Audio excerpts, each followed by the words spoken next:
U28 Hindi अध्याय 271 चट्टान पथ _1। रात में महुआ ने अपने चेतना सागर में ताओवादी स्तंभ पर गुप्त संरचना और उल्टी आत्मा संरचना का अभ्यास किया। वह पहले से ही गुप्त संरचना से परिचित थे, केवल इसकी समीक्षा कर रहे थे।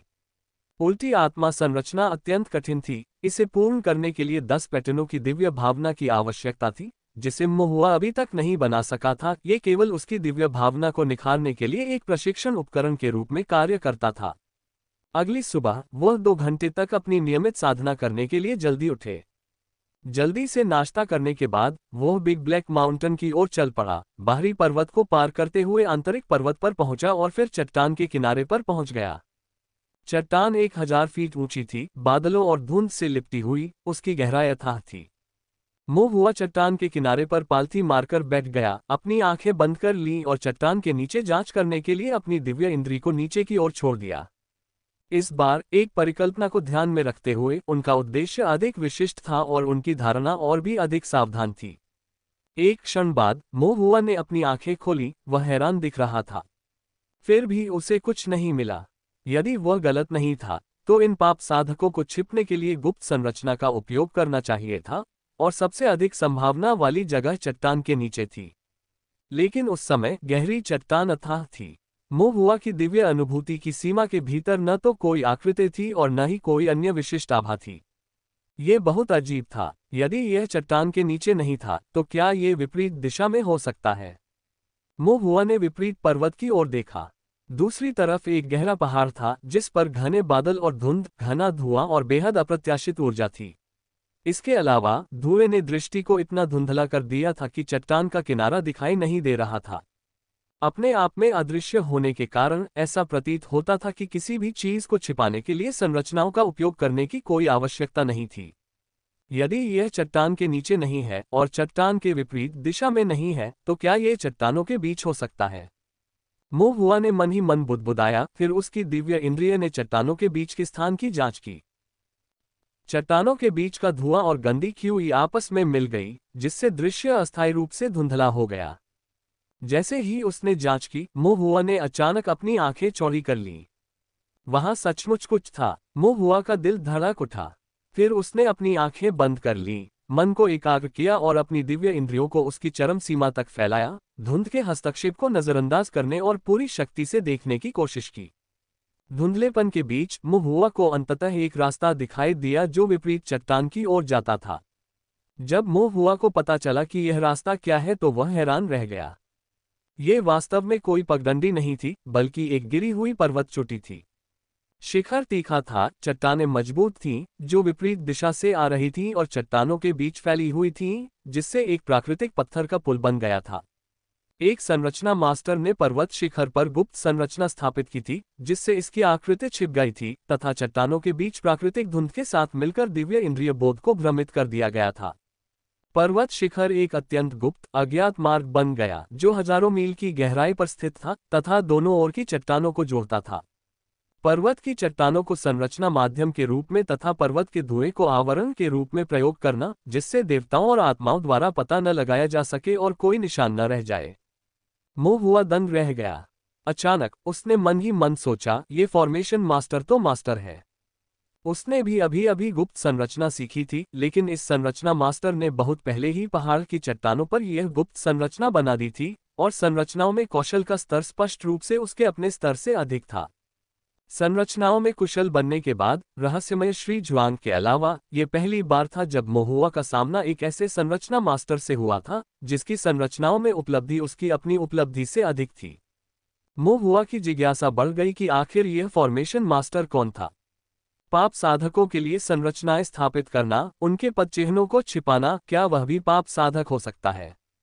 महुआ को ये दुखद लगा। संरचनाएं सीखना ही काफी कठिन था, और फिर पाप साधकों के लिए हत्या और लूटपाट जैसे घृणित कार्यों में शामिल होना भी। आगे क्या करना है? महुआ ने भौहें चढ़ाईं।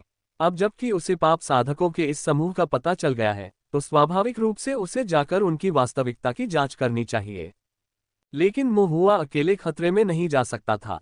आखिरकार कोई नहीं जानता था कि वहां कितने पाप साधक थे, उनकी साधना का स्तर क्या था, वे कितने भ्रष्ट थे, या पहाड़ के भीतर छिपे रहने के पीछे उनका क्या इरादा था। मुह हुआ ने वापस जाकर एल्डर यू को यह मामला बताने की योजना बनाई तथा ताओवादी न्यायालय को भी सूचित करने की योजना बनाई। राक्षस शिकारियों और ताओवादी दरबार के अधिकारियों की मदद से एक बड़ी सेना पाप साधकों के इस समूह को एक ही झटके में खत्म करने में सक्षम होगी।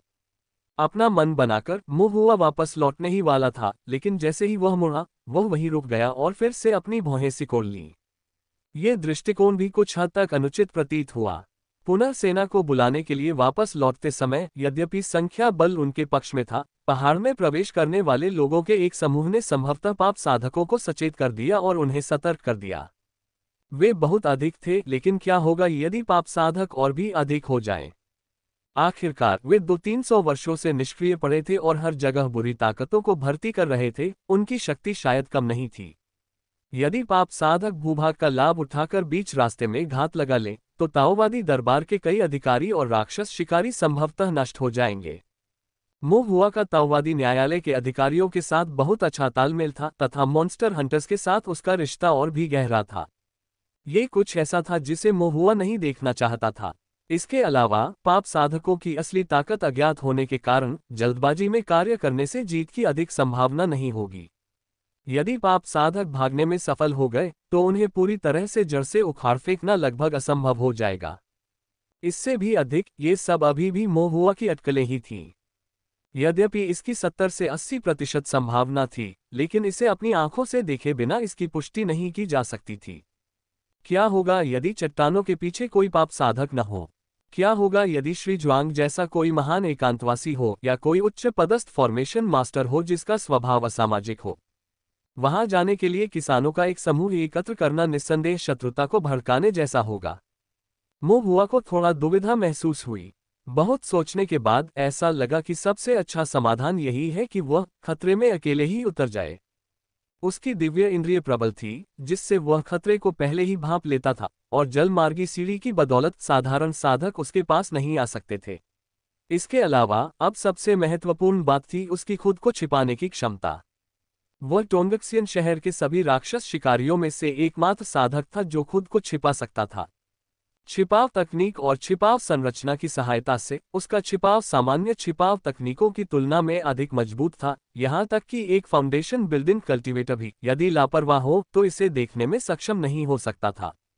यदि वास्तव में विपरीत पक्ष में कोई पूजनीय व्यक्ति होता तो वे संभवतः उसके जैसे छोटे साधक की परवाह नहीं करते। यदि दूसरी ओर वास्तव में पाप साधक रहते थे तो छिपकर वहां जाने से घास नहीं हिलती और सांप नहीं चौंकता। वे देवताओं और भूतों की नजरों से बचकर हत्याएं और लूटपाट करते थे, और वह अदृश्य रूप से सत्य की जांच करता था। अपने आप को और अपने शत्रु को जाने और आप कभी भी संकट में नहीं पड़ेंगे। एक बार सच्चाई का पता चल जाए तो स्वाभाविक रूप से योजना बनाना आसान हो जाएगा। मुह हुआ ने खुद को सिर हिलाया। यदि वह थोड़ा जोखिम उठाता तो कम राक्षस शिकारी और ताओवादी न्यायालय अधिकारी मर सकते थे, इसलिए ये जोखिम उठाने लायक था। और यह केवल विपरीत दिशा की स्थिति का मोटा मोटा अंदाजा लगाने के लिए सावधानीपूर्वक वहां जाने और फिर चुपके से वापस आ जाने के बारे में था। दूसरी ओर के पाप साधक शायद उसे पहचान न पाएं। आखिरकार उनकी छिपाव तकनीक और छिपाव संरचना व्यर्थ में नहीं सीखी गई थी। मुह हुआ ने धीरे धीरे अपना मन बना लिया। सबसे पहले मैं छिपने की तकनीक का उपयोग करके चुपके से वहां जाऊंगा, स्थिति की जांच करूंगा और फिर चुपके से वापस आ जाऊंगा। इस तरह वह न तो दुश्मन को डराएगा और न ही बहुत बड़ा जोखिम उठाएगा। मुह हुआ ने पास से मुट्ठी भर कंकड़ उठाए और एक पेड़ की टहनी ढूंढी, फिर अपना थैला खोला और आध्यात्मिक स्याही की एक शीशी निकाली। अपनी दिव्य इंद्रिय से एक क्षण के लिए स्पर्श करने के बाद उसने एक चट्टान के किनारे से आध्यात्मिक स्याही गिरा दी। स्वर्णिम आध्यात्मिक स्याही वेग के साथ बाहर निकली और कुछ ही क्षणों बाद, मानो किसी चीज से अवरुद्ध हो गई हो, वह हवा में बिखर गई और स्याही के पैटर्न में संघनित हो गई। वास्तव में एक रास्ता है। मुह हुआ ने सिर हिलाया, फिर लापरवाही से कुछ और कंकड़ गिरा दिए, ये सुनिश्चित करते हुए कि वे भी हवा में ही रहें, चट्टान में न धंसे, इससे पहले कि वह आश्वस्त महसूस करता। मुह हुआ ने सबसे पहले छिपाव संरचना को सक्रिय किया, फिर चट्टान से बादलों में छलांग लगाने के लिए जल पासिंग स्टेप का उपयोग करने से पहले अपनी आकृति को छिपाने के लिए छिपाव तकनीक को उत्तेजित किया। कुछ ही क्षणों बाद उसके पैरों के नीचे हल्की सुन्नता महसूस हुई, जिससे पता चला कि वह अदृश्य पत्थर के रास्ते पर आ गया है। आध्यात्मिक स्याही और कंकड़ जो उसने पहले बिखेरे थे, उसके पैरों के ठीक पास थे। मोहुआ ने राहत की सांस ली। ये जानना कि वहां रास्ता है एक बात थी, लेकिन वास्तव में चट्टान से कूदना फिर भी काफी भयावह था। नीचे देखते हुए मोहुआ के हाथ और पैर जेली में बदल गए, उसका चेहरा पीला पड़ गया। चट्टान के नीचे हजारों फीट गहरी खाई थी, गिरने का मतलब निश्चित रूप से टुकड़े टुकड़े हो जाना था। उस क्षण वह ऐसे खड़ा था मानो वह खाई के ऊपर हवा में लटका हुआ हो। मोहुआ ने गहरी सांस ली और खुद से कहा, नीचे मत देखो, नीचे मत देखो। फिर अपना पूरा साहस जुटाकर वो कदम दर कदम आगे बढ़ने लगा और आगे का रास्ता जांचने के लिए पेड़ की शाखा का सावधानीपूर्वक उपयोग करने लगा। दो चट्टानों के बीच धुंध से घिरे एक गुप्त पहाड़ी रास्ते पर एक अदृश्य नाबालिग किसान चुपचाप कदम दर कदम दूसरी ओर जा रहा था। 200 से 300 वर्षों तक राक्षस शिकारियों ने छिपे हुए पहाड़ी रास्ते की खोज नहीं की थी, और इस समय पाप साधकों ने छिपे हुए मोहुआ की खोज नहीं की थी। चट्टानों के बीच अदृश्य रास्ते पर मोहुआ ने सावधानीपूर्वक अपना रास्ता बनाया। एक बर्तन में चाय बनाने में लगने वाले समय के बाद मोहुआ अंततः विपरीत दिशा में पहुंच गया। जैसे ही वह विपरीत चट्टान पर चढ़ा और उसके पैर जमीन पर पड़े, उसके चारों ओर कोहरा अचानक घना हो गया और धुंध तीव्र हो गई, जिससे उसे चक्कर आने लगा और नाक बंद होने का एहसास होने लगा। मोहुआ ने जल्दी से 2 मियास्मा रिपेलिंग गोलियां निकाली और उन्हें निगल लिया, जिससे दवा के प्रभाव को आत्मसात करने के लिए उसकी आध्यात्मिक शक्ति प्रवाहित हुई, जिससे उसे कुछ बेहतर महसूस हुआ। चारों ओर देखने पर उसने स्वयं को एक छोटे से जंगल में पाया, जहां कोई भी दिखाई नहीं दे रहा था। घने कोहरे और अधिक शक्तिशाली जहर के अलावा यह इन माउंटेन से ज्यादा अलग नहीं था। वे पाप साधक कहाँ हैं? क्या वे यहाँ नहीं हो सकते? मोहुआ ने मन ही मन बुदबुदाया। मोहुआ कुछ देर तक सावधानी से घूमता रहा और पाया कि घने कोहरे के कारण सूर्य की रोशनी छिप गई थी, जिससे जंगल धुंधला और अस्पष्ट हो गया था, इतना अधिक कि वह अपनी दिशा नहीं समझ पा रहा था और उसे पता नहीं था कि वह कहाँ है। सबसे महत्वपूर्ण बात यह थी कि वहां किसी भी किसान का कोई नामोनिशान नहीं था। मोहुआ कुछ उलझन में जमीन पर बैठ गया। क्या ऐसा हो सकता है कि उसका अनुमान गलत था? ऐसा नहीं होना चाहिए। मोहुआ ने कुछ देर तक सोचा और फिर अचानक उसे यह अजीब लगा। पहाड़ की चट्टान के दूसरी ओर सूरज की रोशनी उज्ज्वल थी और कोहरा बहुत घना नहीं था, लेकिन इस गहरे पहाड़ की ओर जो सिर्फ एक पत्थर के रास्ते से विभाजित है, कोहरा इतना घना क्यों था? दोनों ओर सूर्य के प्रकाश में अंतर महत्वपूर्ण नहीं था। तार्किक रूप से कहें तो भले ही कोहरा थोड़ा घना था, लेकिन इसका घनत्व इतना अधिक नहीं होना चाहिए था। मोहुआ ने अपनी दिव्य इंद्रिय मुक्त की और करीब से देखा। उसकी भौहें अचानक सिकुड़ गईं। कोहरे में आध्यात्मिक शक्ति का एक धुंधला सा मिश्रण था, जो चारों ओर सघन पैटर्न की तरह फैला हुआ था। एक साधारण साधक शायद इस पर ध्यान न दे, लेकिन मोहुआ एक नज़र में बता सकता था कि ये एक फॉर्मेशन मास्टर द्वारा बनाए गए फॉर्मेशन पैटर्न थे। मोहुआ को एक आभास हुआ। गहरे पहाड़ों में ये घना कोहरा स्वाभाविक रूप से इतना घना नहीं था। यह एक फॉर्मेशन मास्टर के फॉर्मेशन की शरारत थी, जिसने गहरे पहाड़ों के कोहरे को इतना घना बना दिया था कि कोई अपने सामने अपना हाथ भी नहीं देख सकता था। मोहुआ का उत्साह बढ़ा और उसने संरचना पैटर्न की स्थिति का अनुसरण करते हुए एक बड़ा पेड़ ढूंढा और उसकी छाल को छीलने के लिए खंजर निकाला। सूखी छाल को छील दिया गया था और अंदर वास्तव में एक संरचना छिपी हुई थी।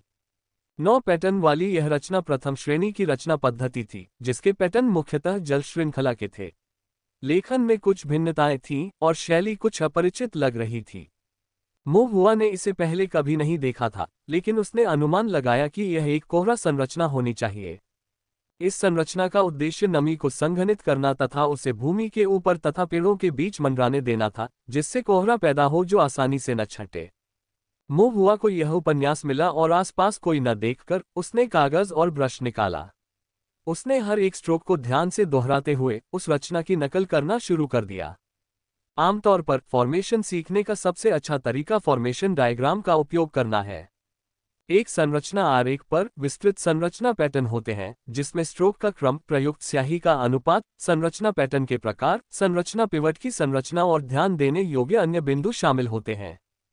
किसी मौजूदा संरचना से उसकी ड्राइंग विधि निकालना काफी कठिन कार्य है, लेकिन चाहे कितनी भी मुश्किल क्यों न हो, यह एक साधारण प्रथम श्रेणी की निर्माण विधि ही थी। हालांकि पैटर्न कुछ खास थे, फिर भी वे पंचतत्व निर्माण के दायरे में थे और मोहुआ के लिए कोई खास चुनौती नहीं थे। इसे 5 या 6 बार चित्रित करने के बाद मोहुआ ने इसमें से अधिकांश पर महारत हासिल कर ली थी और उसके दिल में इसकी अच्छी पकड़ बन गई थी। घना कोहरा लोगों को धोखा दे सकता था, लेकिन निर्धारित संरचना स्थिर थी और धोखा नहीं दे सकती थी, विशेष रूप से महुआ को नहीं। न केवल इस छाल के अंदर, बल्कि जमीन पर, चट्टानों पर और झाड़ियों के भीतर भी ये संरचना बिखरी हुई थी। निर्धारित कोहरे संरचना की स्थिति के आधार पर वह मोटे तौर पर कोहरे के भीतर के रास्तों का अनुमान लगा सकता था। इस विचार के साथ महुआ की दृष्टि अचानक साफ हो गई। उसे कोहरे की चिंता करने की आवश्यकता नहीं थी। जब तक वह कोहरे के भीतर कोहरे की संरचना को मार्गदर्शक के रूप में उपयोग करता रहेगा, वह भटकेगा नहीं। जिस फॉर्मेशन मास्टर ने फॉग फॉर्मेशन की रूपरेखा तैयार की थी, उसका उद्देश्य घने कोहरे का उपयोग दिशाओं को भ्रमित करने के लिए करना था। हालांकि इसके बजाय उनके कोहरे के स्वरूप ने महुआ को अपना रास्ता खोजने की अनुमति दी। महुआ ने अपना कागज और ब्रश एक तरफ रख दिया, कोहरे की संरचना की स्थिति को समझने के लिए अपनी दिव्य इंद्री को मुक्त किया और पहाड़ के अंदर गहराई तक जाने लगा। कुछ कदम चलने के बाद महुआ ने अचानक सोचा, अन्य लोग भी फॉर्मेशन स्थापित कर सकते हैं और वह भी ऐसा कर सकता है। उनके स्टोरेज बैग में अभी भी कंपास चाइल्ड फॉर्मेशन से चित्रित कुछ पत्थर की सुइयां थीं, जो इना माउंटेन से अप्रयुक्त रह गई थी। उन्हें रास्ते में बिखेरने का ये सही समय था। यदि कोई अप्रत्याशित घटना घटित हो तो उसे पहले ही चेतावनी दे दी जाएगी। तैयारी सफलता सुनिश्चित करती है और इसकी कमी असफलता का कारण बनती है।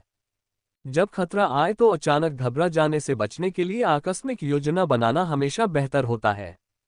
इस प्रकार जब महुआ फॉग फॉर्मेशन की स्थिति का अनुसरण करते हुए आगे बढ़ रहा था, तो उसने चुपके से कंपास चाइल्ड पत्थर की सुइयों को छिपे हुए स्थानों पर लगा दिया।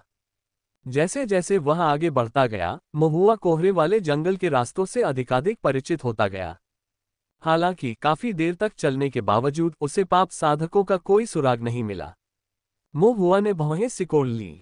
क्या उसने कुछ नजरअंदाज कर दिया था, या ये पाप साधक बहुत अच्छी तरह छिप रहे थे?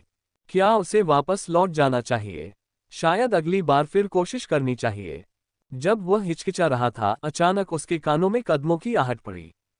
महुआ चौंक गया, क्योंकि उसे एहसास हुआ कि वहां कोई चट्टान या घनी झाड़ियां नहीं थी। इसलिए उसने वाटर पासिंग स्टेप का उपयोग करते हुए 2 लोगों की तरह 3 कदम उठाए और सीधे अपने बगल के पेड़ पर चढ़ गया। महुआ एक पेड़ की टहनी पर झुक गया और तभी उसे एहसास हुआ कि वह पहले से ही प्रच्छन्नता तकनीक का प्रयोग कर रहा था। एक साधारण ची शोधन साधक उसे देख नहीं पाता और उनकी दिव्य इंद्रियां भी उसे पहचान नहीं पाती। लेकिन हमेशा सतर्क रहना ही सबसे अच्छा है। सुरक्षित यात्रा 1000 साल तक चलती है। क्या होगा यदि नवागंतुक एक फाउंडेशन बिल्डिंग कल्टीवेटर हो? कदमों की आहट निकट आ गई और घने कोहरे में 2 लोगों की आकृतियां धुंधली सी दिखाई देने लगीं, साथ ही कुछ धीमी बातचीत भी सुनाई देने लगी। भाई, यही तो रास्ता है ना? तुम मुझे बेवकूफ तो नहीं बना रहे हो? आराम करो, ये सही है। यह कोहरा बहुत घना है। हम सदियों से चल रहे हैं। अगर कोहरा घना ना होता तो क्या हमें खोजा नहीं जाता? क्या हम अंदर जा सकते हैं? क्या तुम्हें मुझ पर भरोसा नहीं है? अल्पविराम। जैसे ही वे निकट पहुंचे तो पता चला कि वे 2 साधक थे, एक मोटा और एक पतला, दोनों ही क्यूई शोधन क्षेत्र के बाद के चरण में थे। महुआ ने राहत की सांस ली। जब तक वे फाउंडेशन बिल्डिंग साधक नहीं थे तब तक सब ठीक रहेगा। क्यूई शोधन क्षेत्र में एक साधक के लिए भले ही वे उसकी छिपाव तकनीक को देख लें, उसके पास इससे निपटने के तरीके थे। इसके अतिरिक्त जब तक कि क्यूई शोधन क्षेत्र में किसी साधक के पास आधार स्थापना स्तर की दिव्य भावना न हो, वे उसकी छिपाव तकनीक को बिल्कुल भी नहीं देख पाएंगे। महुआ ने गौर से देखा तो पाया कि कोहरा घना और धुंधला था, जिससे दोनों आदमियों के चेहरे देखना नामुमकिन था। हालांकि उनके अलग अलग पहनावे और आवाजों, एक की तीखी और दूसरी की लापरवाह, और उनके कुछ हद तक चालाक व्यवहार को देखते हुए शायद वे कोई गलत काम नहीं कर रहे थे। क्या वे पाप साधक हो सकते हैं? महुआ की आंखें चमक उठी। अगर वे पाप साधक थे तो इससे उसे सुराग मिल जाएगा। भले ही वे पहाड़ों की गहराई में रहने वाले पाप साधक न हो, फिर भी उन्हें वहां का रास्ता अवश्य पता होगा। मोटे और दुबले किसान साथ साथ चल रहे थे। महुआ पेड़ से नीचे उतरा और फिर चुपके से उनके पीछे पीछे चल पड़ा। दोनों चलते हुए बातें कर रहे थे। उन्हें इस बात का बिल्कुल भी एहसास नहीं था कि कोई उनका पीछा कर रहा है। मोटे दुबले किसान धुंध भरे जंगल में भटकते रहे, एक पल नक्शा देखते और दूसरे ही पल रास्ते बताते। कई पहाड़ी दर्रों को पार करके एक बड़े पेड़ की ठूंठ के सामने पहुंचकर दोनों रुक गए। क्या यही वह स्थान है? दुबले पतले किसान ने पूछा। वास्तव में मोटे किसान ने सिर हिलाकर उत्तर दिया। अब इसके बाद हम क्या करें? हम इंतजार करेंगे। किसके लिए इंतजार? आधी रात तीसरे पहर का इंतजार करो। मुंह हुआ का दिल धड़क उठा और उसे तुरंत यह वाक्यांश याद आ गया। मध्य रात्रि, तीसरा पहर, अपना नाम अर्पित करने और मार्ग खोजने का समय। ऐसा प्रतीत होता था कि वे शहर से बाहर से आए थे और गहरे पहाड़ों में पाप साधकों के साथ अपना भाग्य जोड़ना चाहते थे। मुंह हुआ ने भौहें चढ़ाई। क्या उसे सचमुच उनके साथ इंतजार करना पड़ा? समय बीत रहा था, वह शीघ्र ही वापस लौटना चाहता था। लेकिन इतनी दूर आने के बाद यदि वह उनका अनुसरण नहीं करता तो वह बढ़त खो देगा और भविष्य में उसे ऐसा अवसर शायद कभी न मिले। लगता है मैं इंतजार करूंगा। और मुंह हुआ भी धैर्यपूर्वक इंतजार कर रहा था। जैसे जैसे दोपहर करीब आती गई और मोटे पतले किसान उगने लगे, उन्हें भूख भी लगी और उन्होंने खाने के लिए कुछ सूखा भोजन निकाल लिया। दुबले पतले ने कुछ कौर चबाए, फिर थूक दिया। सूखा और कठोर, ये पक्षी की विष्ठा खाने जैसा है, ये बहुत यातना है। मोटे साधक ने उसकी ओर उदासीनता से देखा। कुछ खाने को मिल जाए तो बहुत है, वरना क्या तुम ताओवादी जेल में जेल का खाना खाना पसंद करोगे?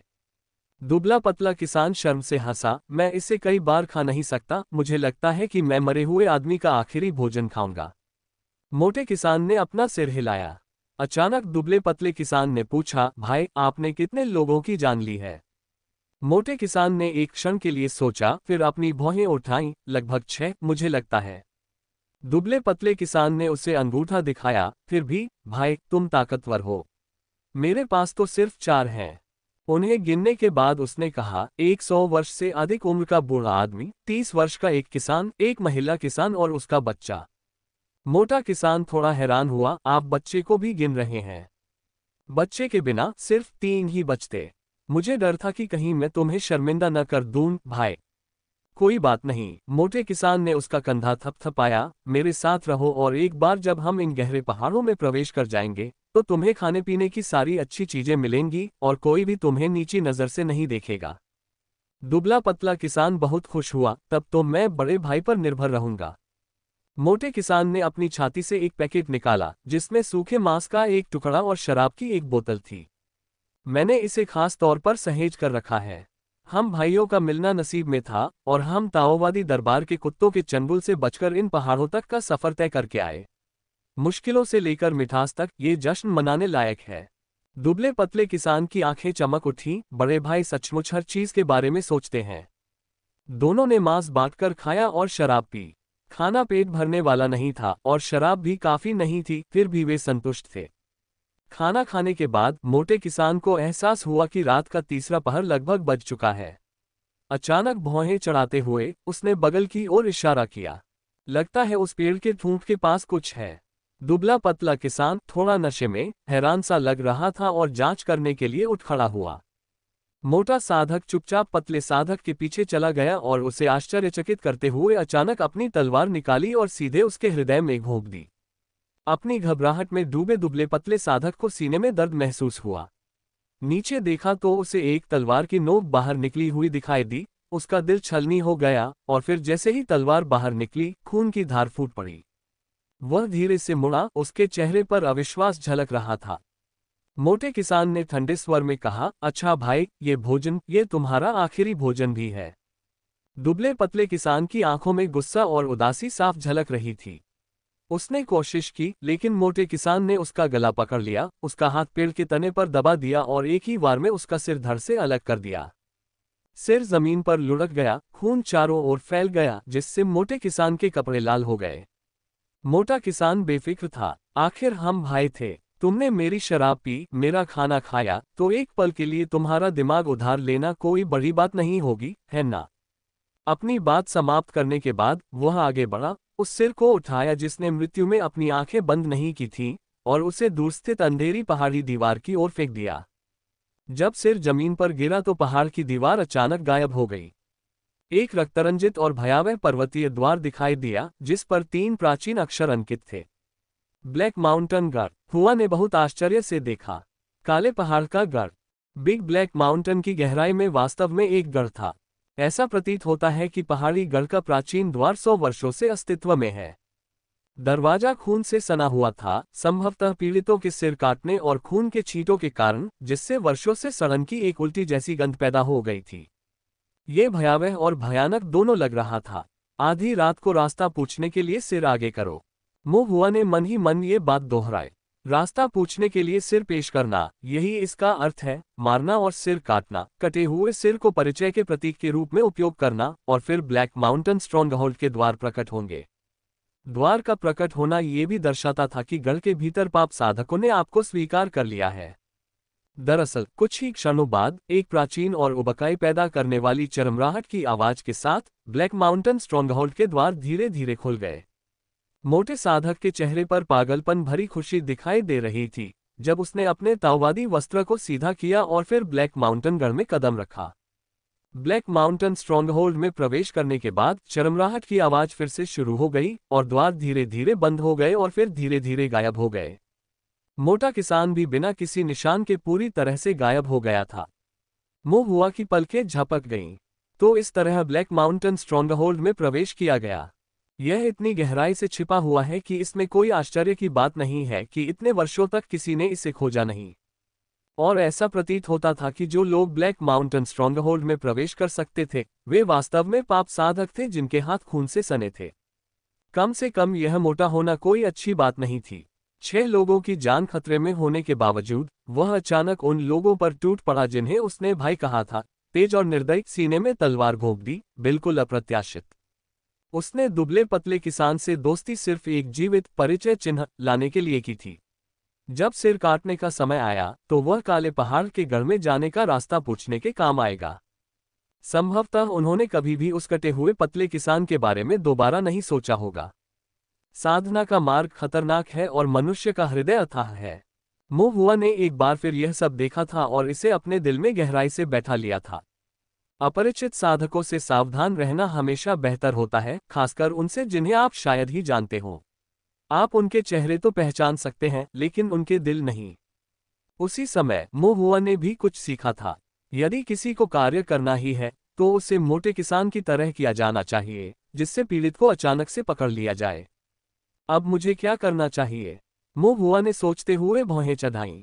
क्या उसे चुपके से अंदर आकर देखना चाहिए? ये ब्लैक माउंटेन गढ़ थोड़ा रहस्यमय था। अंदर क्या है ये देखे बिना वह कुछ असहज महसूस कर रहा था। कम से कम इस बात का मोटा मोटा अंदाजा तो लगा ही लीजिए कि अंदर कितने पाप साधक थे।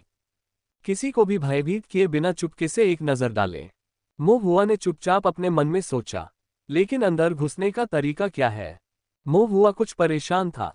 ब्लैक माउंटेन स्ट्रॉन्गहोल्ड के द्वार के ऊपर एक गुप्त संरचना बनाई गई होगी जो चट्टानों के बीच पहाड़ी रास्तों की तुलना में अधिक घनी होगी।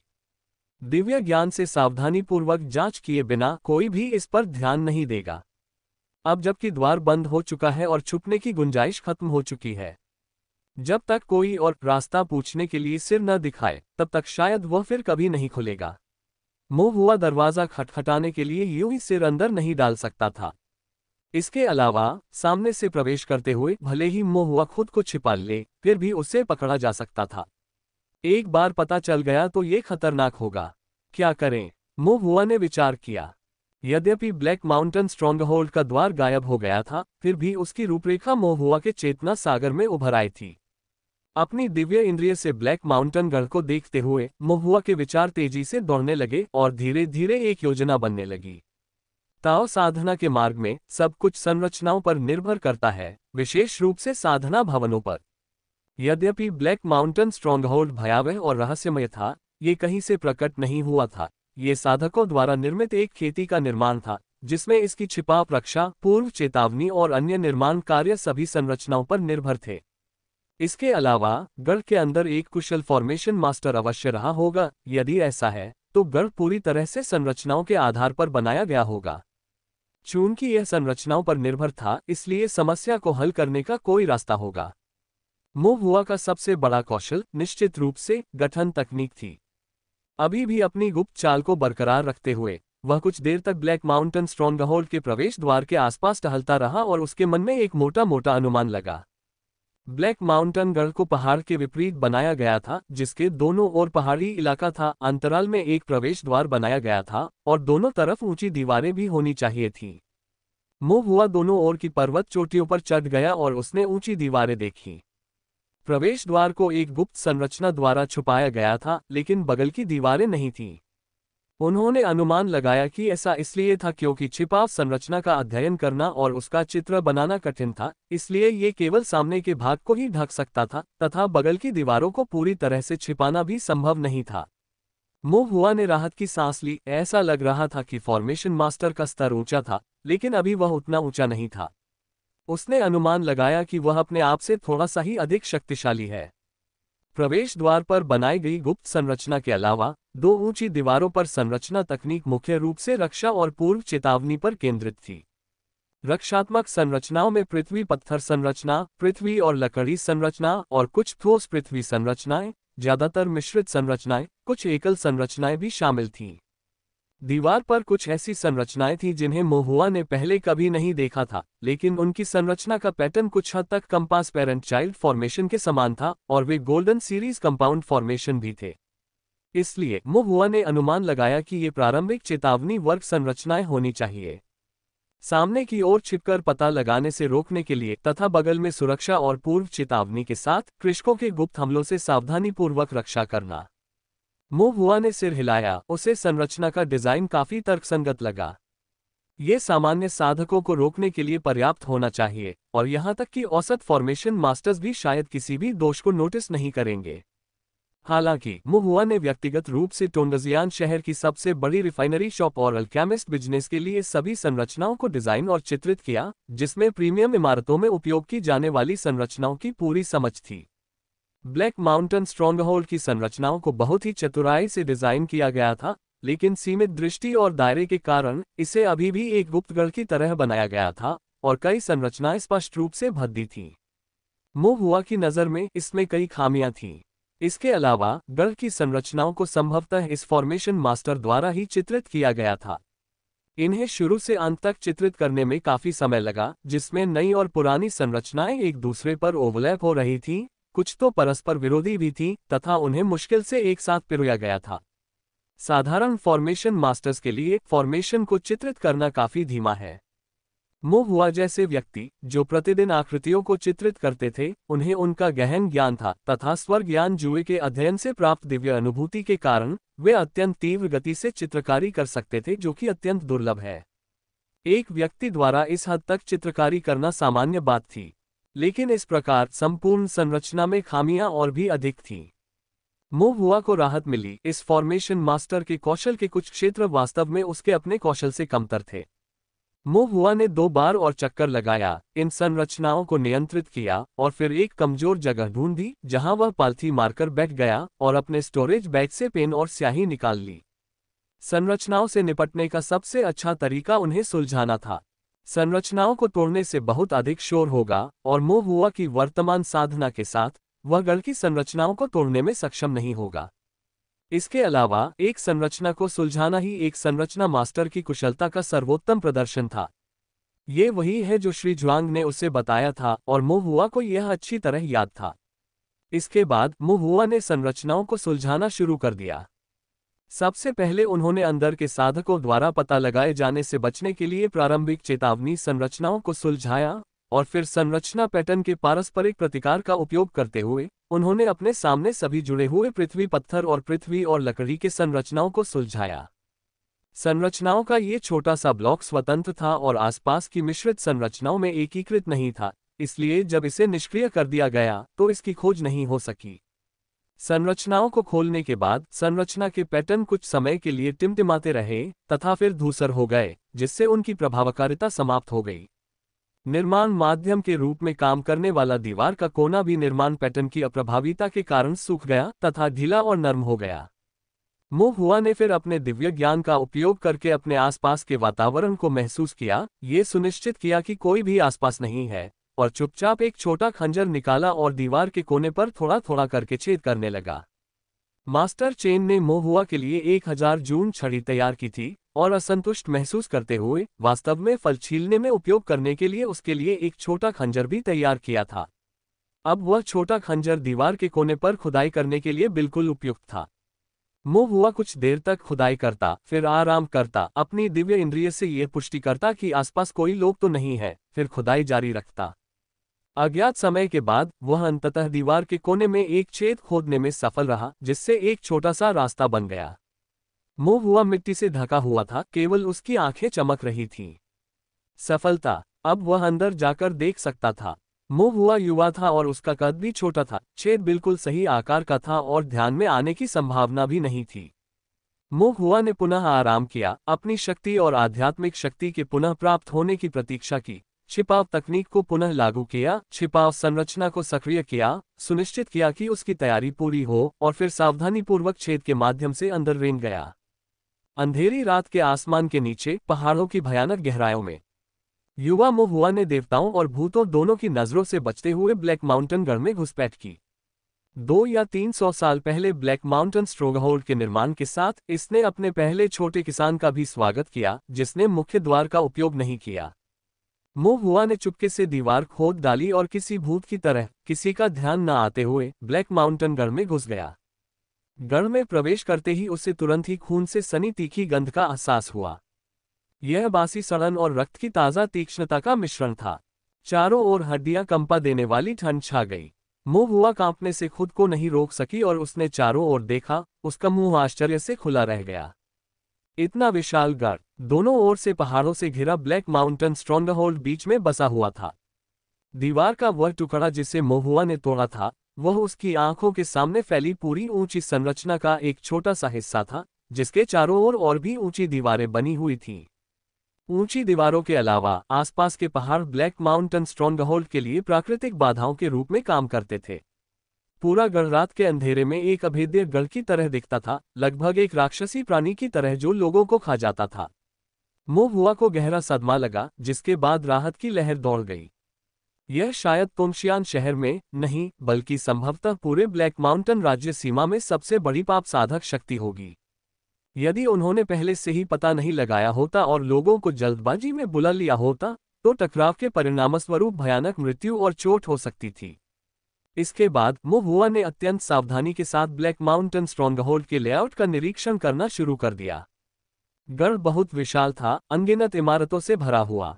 सरसरी नजर डालने पर ऐसा लगता था कि सैकड़ों इमारतें हैं, जो उस घाटी में घनीभूत रूप से बसी हुई हैं। माहौल उदास और भयावह रूप से भयावह था।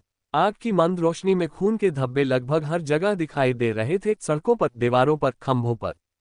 कुछ कोनों में अज्ञात किसानों के कटे हुए अंग और अवशेष पड़े हैं। कुछ इमारतों में पाप साधक रहते थे, जबकि अन्य में अन्य साधक कैद थे, जिन्हें संभवतः पकड़ लिया गया था और उनका अपहरण कर लिया गया था। इन निर्दोष किसानों को जानवरों की तरह पिंजरे में बंद कर दिया गया था, उनकी हड्डियां तक कमजोर हो गई थीं, वे मानव से भी अधिक कंकाल जैसे थे।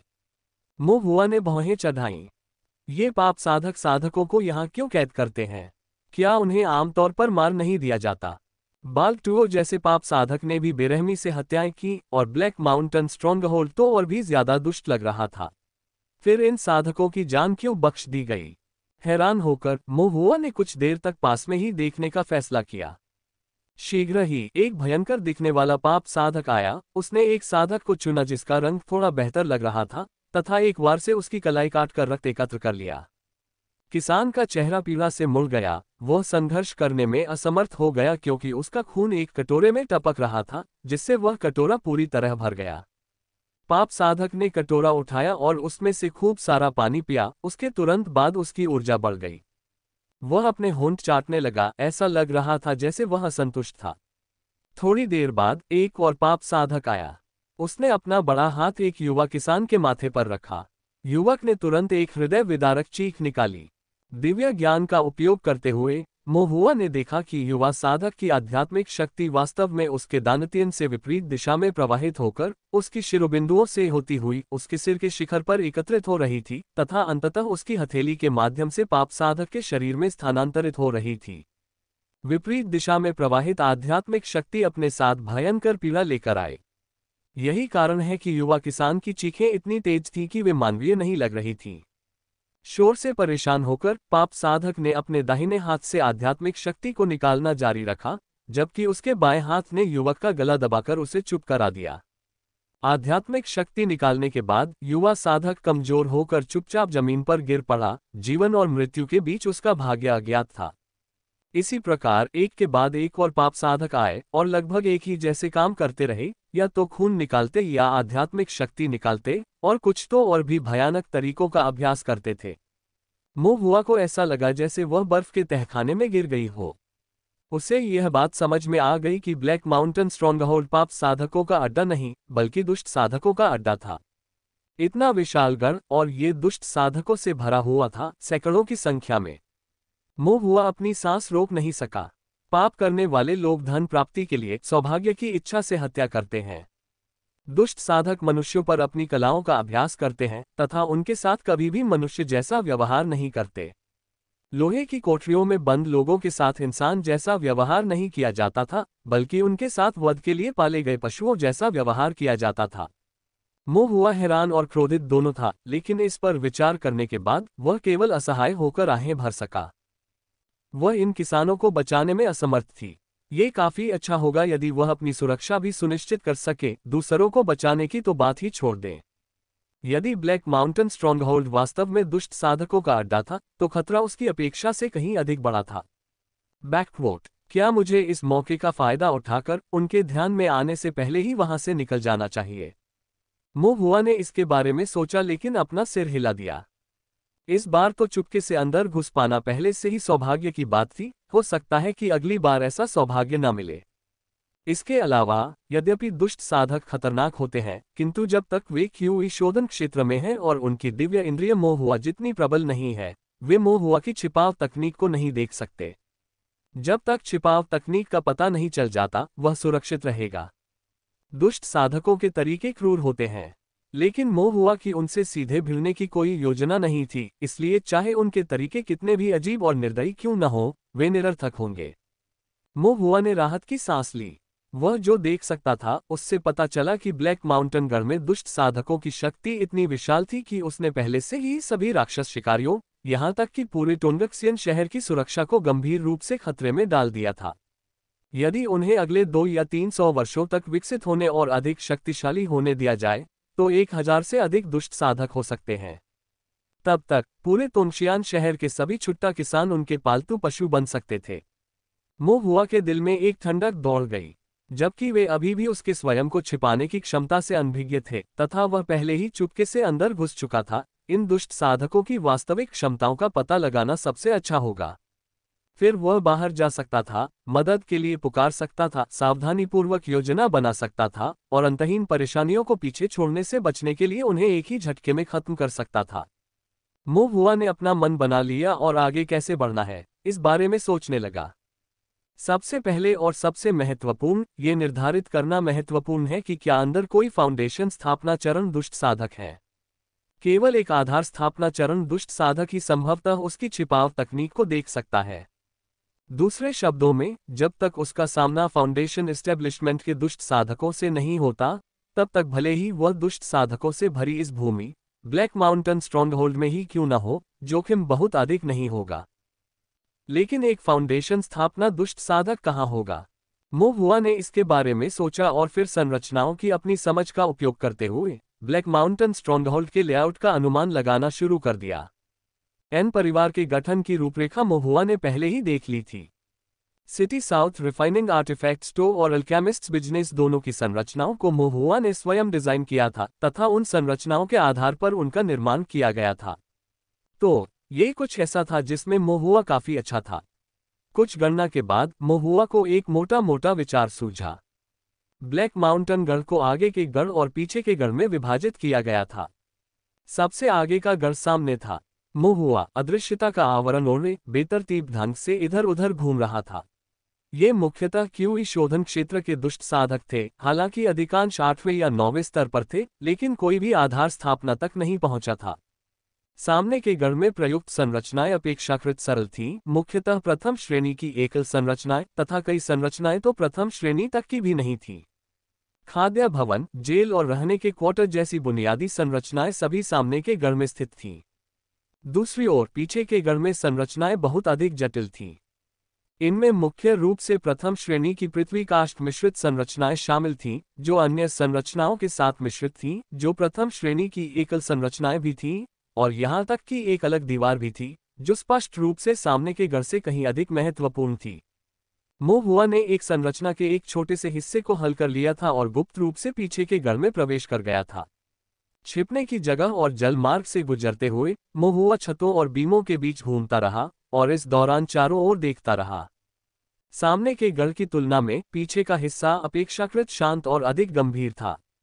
खून की गंध उतनी तीव्र नहीं थी, लेकिन अधिक दमनकारी महसूस हुई। घर बड़े और अधिक सुंदर थे, लेकिन इस उत्कृष्टता में उदासी का भी संकेत था। मोहुआ आगे बढ़ा और अचानक आवाजें सुनी। तुरंत लेटने के लिए एक बीन ढूंढ लिया। कमरे में दो लोग बातचीत करते हुए प्रतीत हो रहे थे, लेकिन वे एक दूसरे के करीब नहीं लग रहे थे। उनकी बातचीत काफी ठंडी थी। मोहुआ ने चुपके से नीचे देखा। उसने केवल नीचे की मेज और उसके ऊपर रखे मांस और पेय पदार्थ देखे।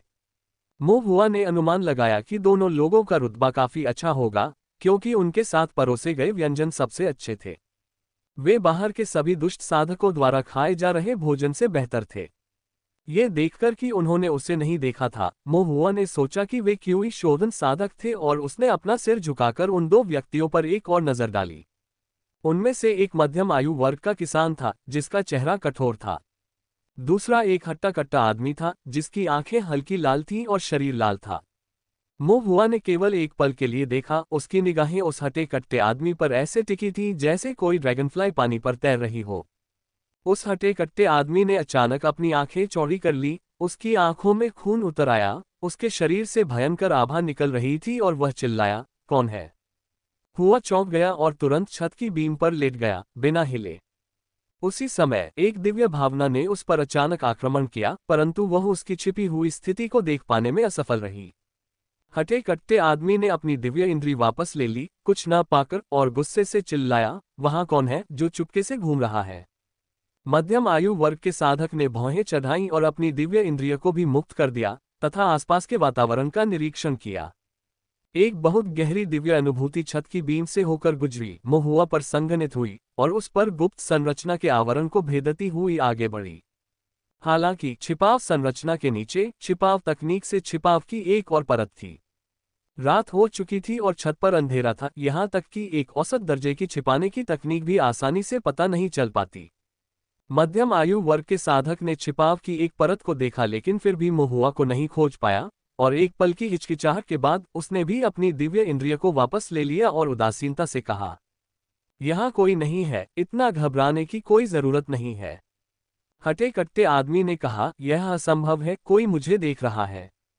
मध्यम आयु वर्ग के साधक ने उसकी ओर देखा, बकवास, क्या मैं तुम्हें नहीं देख रहा हूं?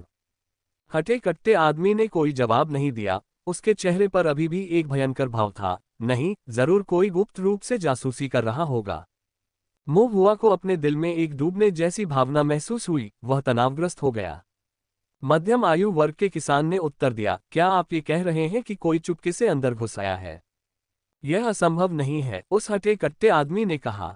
मध्यम आयु वर्ग के किसान ने तिरस्कार भरी मुस्कान के साथ कहा, क्या आप जानते हैं कि यह कहाँ है? इससे पहले कि वह हट्टा कट्टा आदमी जवाब दे पाता, मध्यम आयु वर्ग के किसान ने उपहास किया। ये बिग ब्लैक माउंटेन की गहरी पहाड़ियां हैं, वह घर जहां हम दुष्ट साधक रहते हैं और खुद को स्थापित करते हैं। प्रवेश द्वार पर एक गुप्त संरचना है जिसे मैंने स्थापित किया है। ऊंची दीवारों पर एक संयुक्त संरचना है जिसे मैंने व्यवस्थित किया है। प्रत्येक कमरे, प्रत्येक टाइल और प्रत्येक ईंट को मेरे द्वारा एक संरचना के साथ चिन्हित किया गया है। कौन सा साधारण साधक इस गढ़ की खोज कर सकता है, यहाँ आने का साहस कर सकता है? इस गढ़ में प्रवेश करना तो दूर की बात है, और तो और हमारी नाक के नीचे जासूसी करने की हिम्मत कौन करेगा? मोहुआ ने सुना और मन ही मन आश्चर्यचकित हो गया। यह मध्यम आयु वर्ग का साधक वास्तव में वह निर्माण गुरु निकला, और इससे भी अधिक, एक आधारशिला निर्माण साधक। मध्यम आयु वर्ग के किसान ने दावा किया कि वहां कोई भी मौजूद नहीं था। इस पर वह हट्टा कट्टा आदमी बहस करना चाहता था, लेकिन ऐसा नहीं कर सका। वह मध्यम आयु वर्ग के साधक से कम अनुभवी था, उसे संरचनाओं के बारे में कुछ भी पता नहीं था, और उसकी दिव्य अनुभूति बहुत ही कम थी। यदि मध्यम आयु वर्ग के किसान ने कहा कि वहां कोई नहीं था, तो संभवतः वहां कोई नहीं था। हटे कट्टे आदमी की आंखों का खून धीरे धीरे कम हो गया, उसकी उग्रता खत्म हो गई और उसने मुट्ठी बांधकर माफी मांगी। तीसरे भाई, कृपया नाराज न हो, यह मेरा अनुमान था। मध्यम आयु वर्ग के फॉर्मेशन मास्टर की अभिव्यक्ति थोड़ी नर्म हो गई। उन्होंने सिर हिलाया और इसे दिल पर नहीं लिया, बल्कि पूछा, क्या आज रात तुम बिना खून पिए रहे? हटे कट्टे आदमी ने सिर हिलाया, मैंने शराब नहीं पी। मैंने थोड़ी शराब पी थी और थोड़ा बेचैनी महसूस कर रहा था। बोलने के बाद उस हटे कट्टे आदमी की आंखों में फिर से लालिमा छाने लगी। रक्तपिपासु और बेचैन, इतना संदिग्ध और पागल। मध्यम आयु वर्ग के फॉर्मेशन मास्टर समझ गए, उनकी नज़र थोड़ी गंभीर हो गई और उन्होंने कहा, थोड़ा खून पीने के लिए समय निकालो। इसे अपनी मनस्थिति को बिगाड़ने और पूरी तस्वीर को बर्बाद न करने दो। हटे कट्टे आदमी ने सिर हिलाया, उसके गले में प्यास बढ़ती जा रही थी। शराब उसे और अधिक प्यासा बना रही थी और उसका मूड और अधिक चिड़चिड़ा हो रहा था। उसे हमेशा ऐसा लग रहा था जैसे कोई उसे चुपके से देख रहा है। यह अनुभूति अत्यंत असहज थी। उस हटे कट्टे आदमी की आंखों में खून की धार और गहरी हो गई। उसकी आंखें लगभग पूरी तरह लाल हो गईं और वह खड़ा हो गया और मुट्ठी बांधकर बोला, मैं पहले विदा लूंगा। अधेड़ उम्र के फॉर्मेशन मास्टर ने पूछा, इंसानों का खून शायद काफी न हो, क्या तुम्हें राक्षस का खून पीना पड़ेगा? क्या तुम चाहती हो कि मैं तुम्हारी मदद करूं? हटे कट्टे आदमी ने जवाब दिया, कोई जरूरत नहीं तीसरे भाई, आपके पास बहुत काम है और मैं आपको परेशान नहीं करना चाहता। ये कहकर वह हट्टा कट्टा आदमी चला गया। अधेड़ उम्र का फॉर्मेशन मास्टर कुछ देर बैठा, अपना पे खत्म किया और फिर गढ़ के पीछे की गहराई में चला गया। मो हुआ ने 2 घंटे तक उसी स्थान पर इंतजार किया ताकि यह सुनिश्चित हो सके कि दोनों व्यक्ति वास्तव में चले गए हैं और उसे बेवकूफ बनाने का नाटक नहीं कर रहे हैं। तब जाकर उसने राहत की सांस ली। एल्डर यू सही थे, इन 2 परतों के छिपने का प्रभाव यह है कि जब तक मैं स्थिर रहूंगा तब तक आधार स्थापना चरण के साधक भी मुझे नहीं ढूंढ पाएंगे। विशेष रूप से वह मध्यम आयु वर्ग का साधक जो एक फॉर्मेशन मास्टर भी था, फिर भी वह छिपे हुए मोहुआ का पता लगाने में विफल रहा। इससे निस्संदेह ये पता चला कि मोहुआ की छिपाने की विधि कितनी गुप्त थी। लेकिन मोहुआ ने आत्मसंतुष्ट होने का साहस नहीं किया। फाउंडेशन स्थापना दुष्ट साधक की निगाह में छिपकर सुनना अभी भी बहुत खतरनाक मामला था। भले ही वे उसे पकड़ न सके, फिर भी ऐसा जोखिम दोबारा न लेना ही बेहतर है।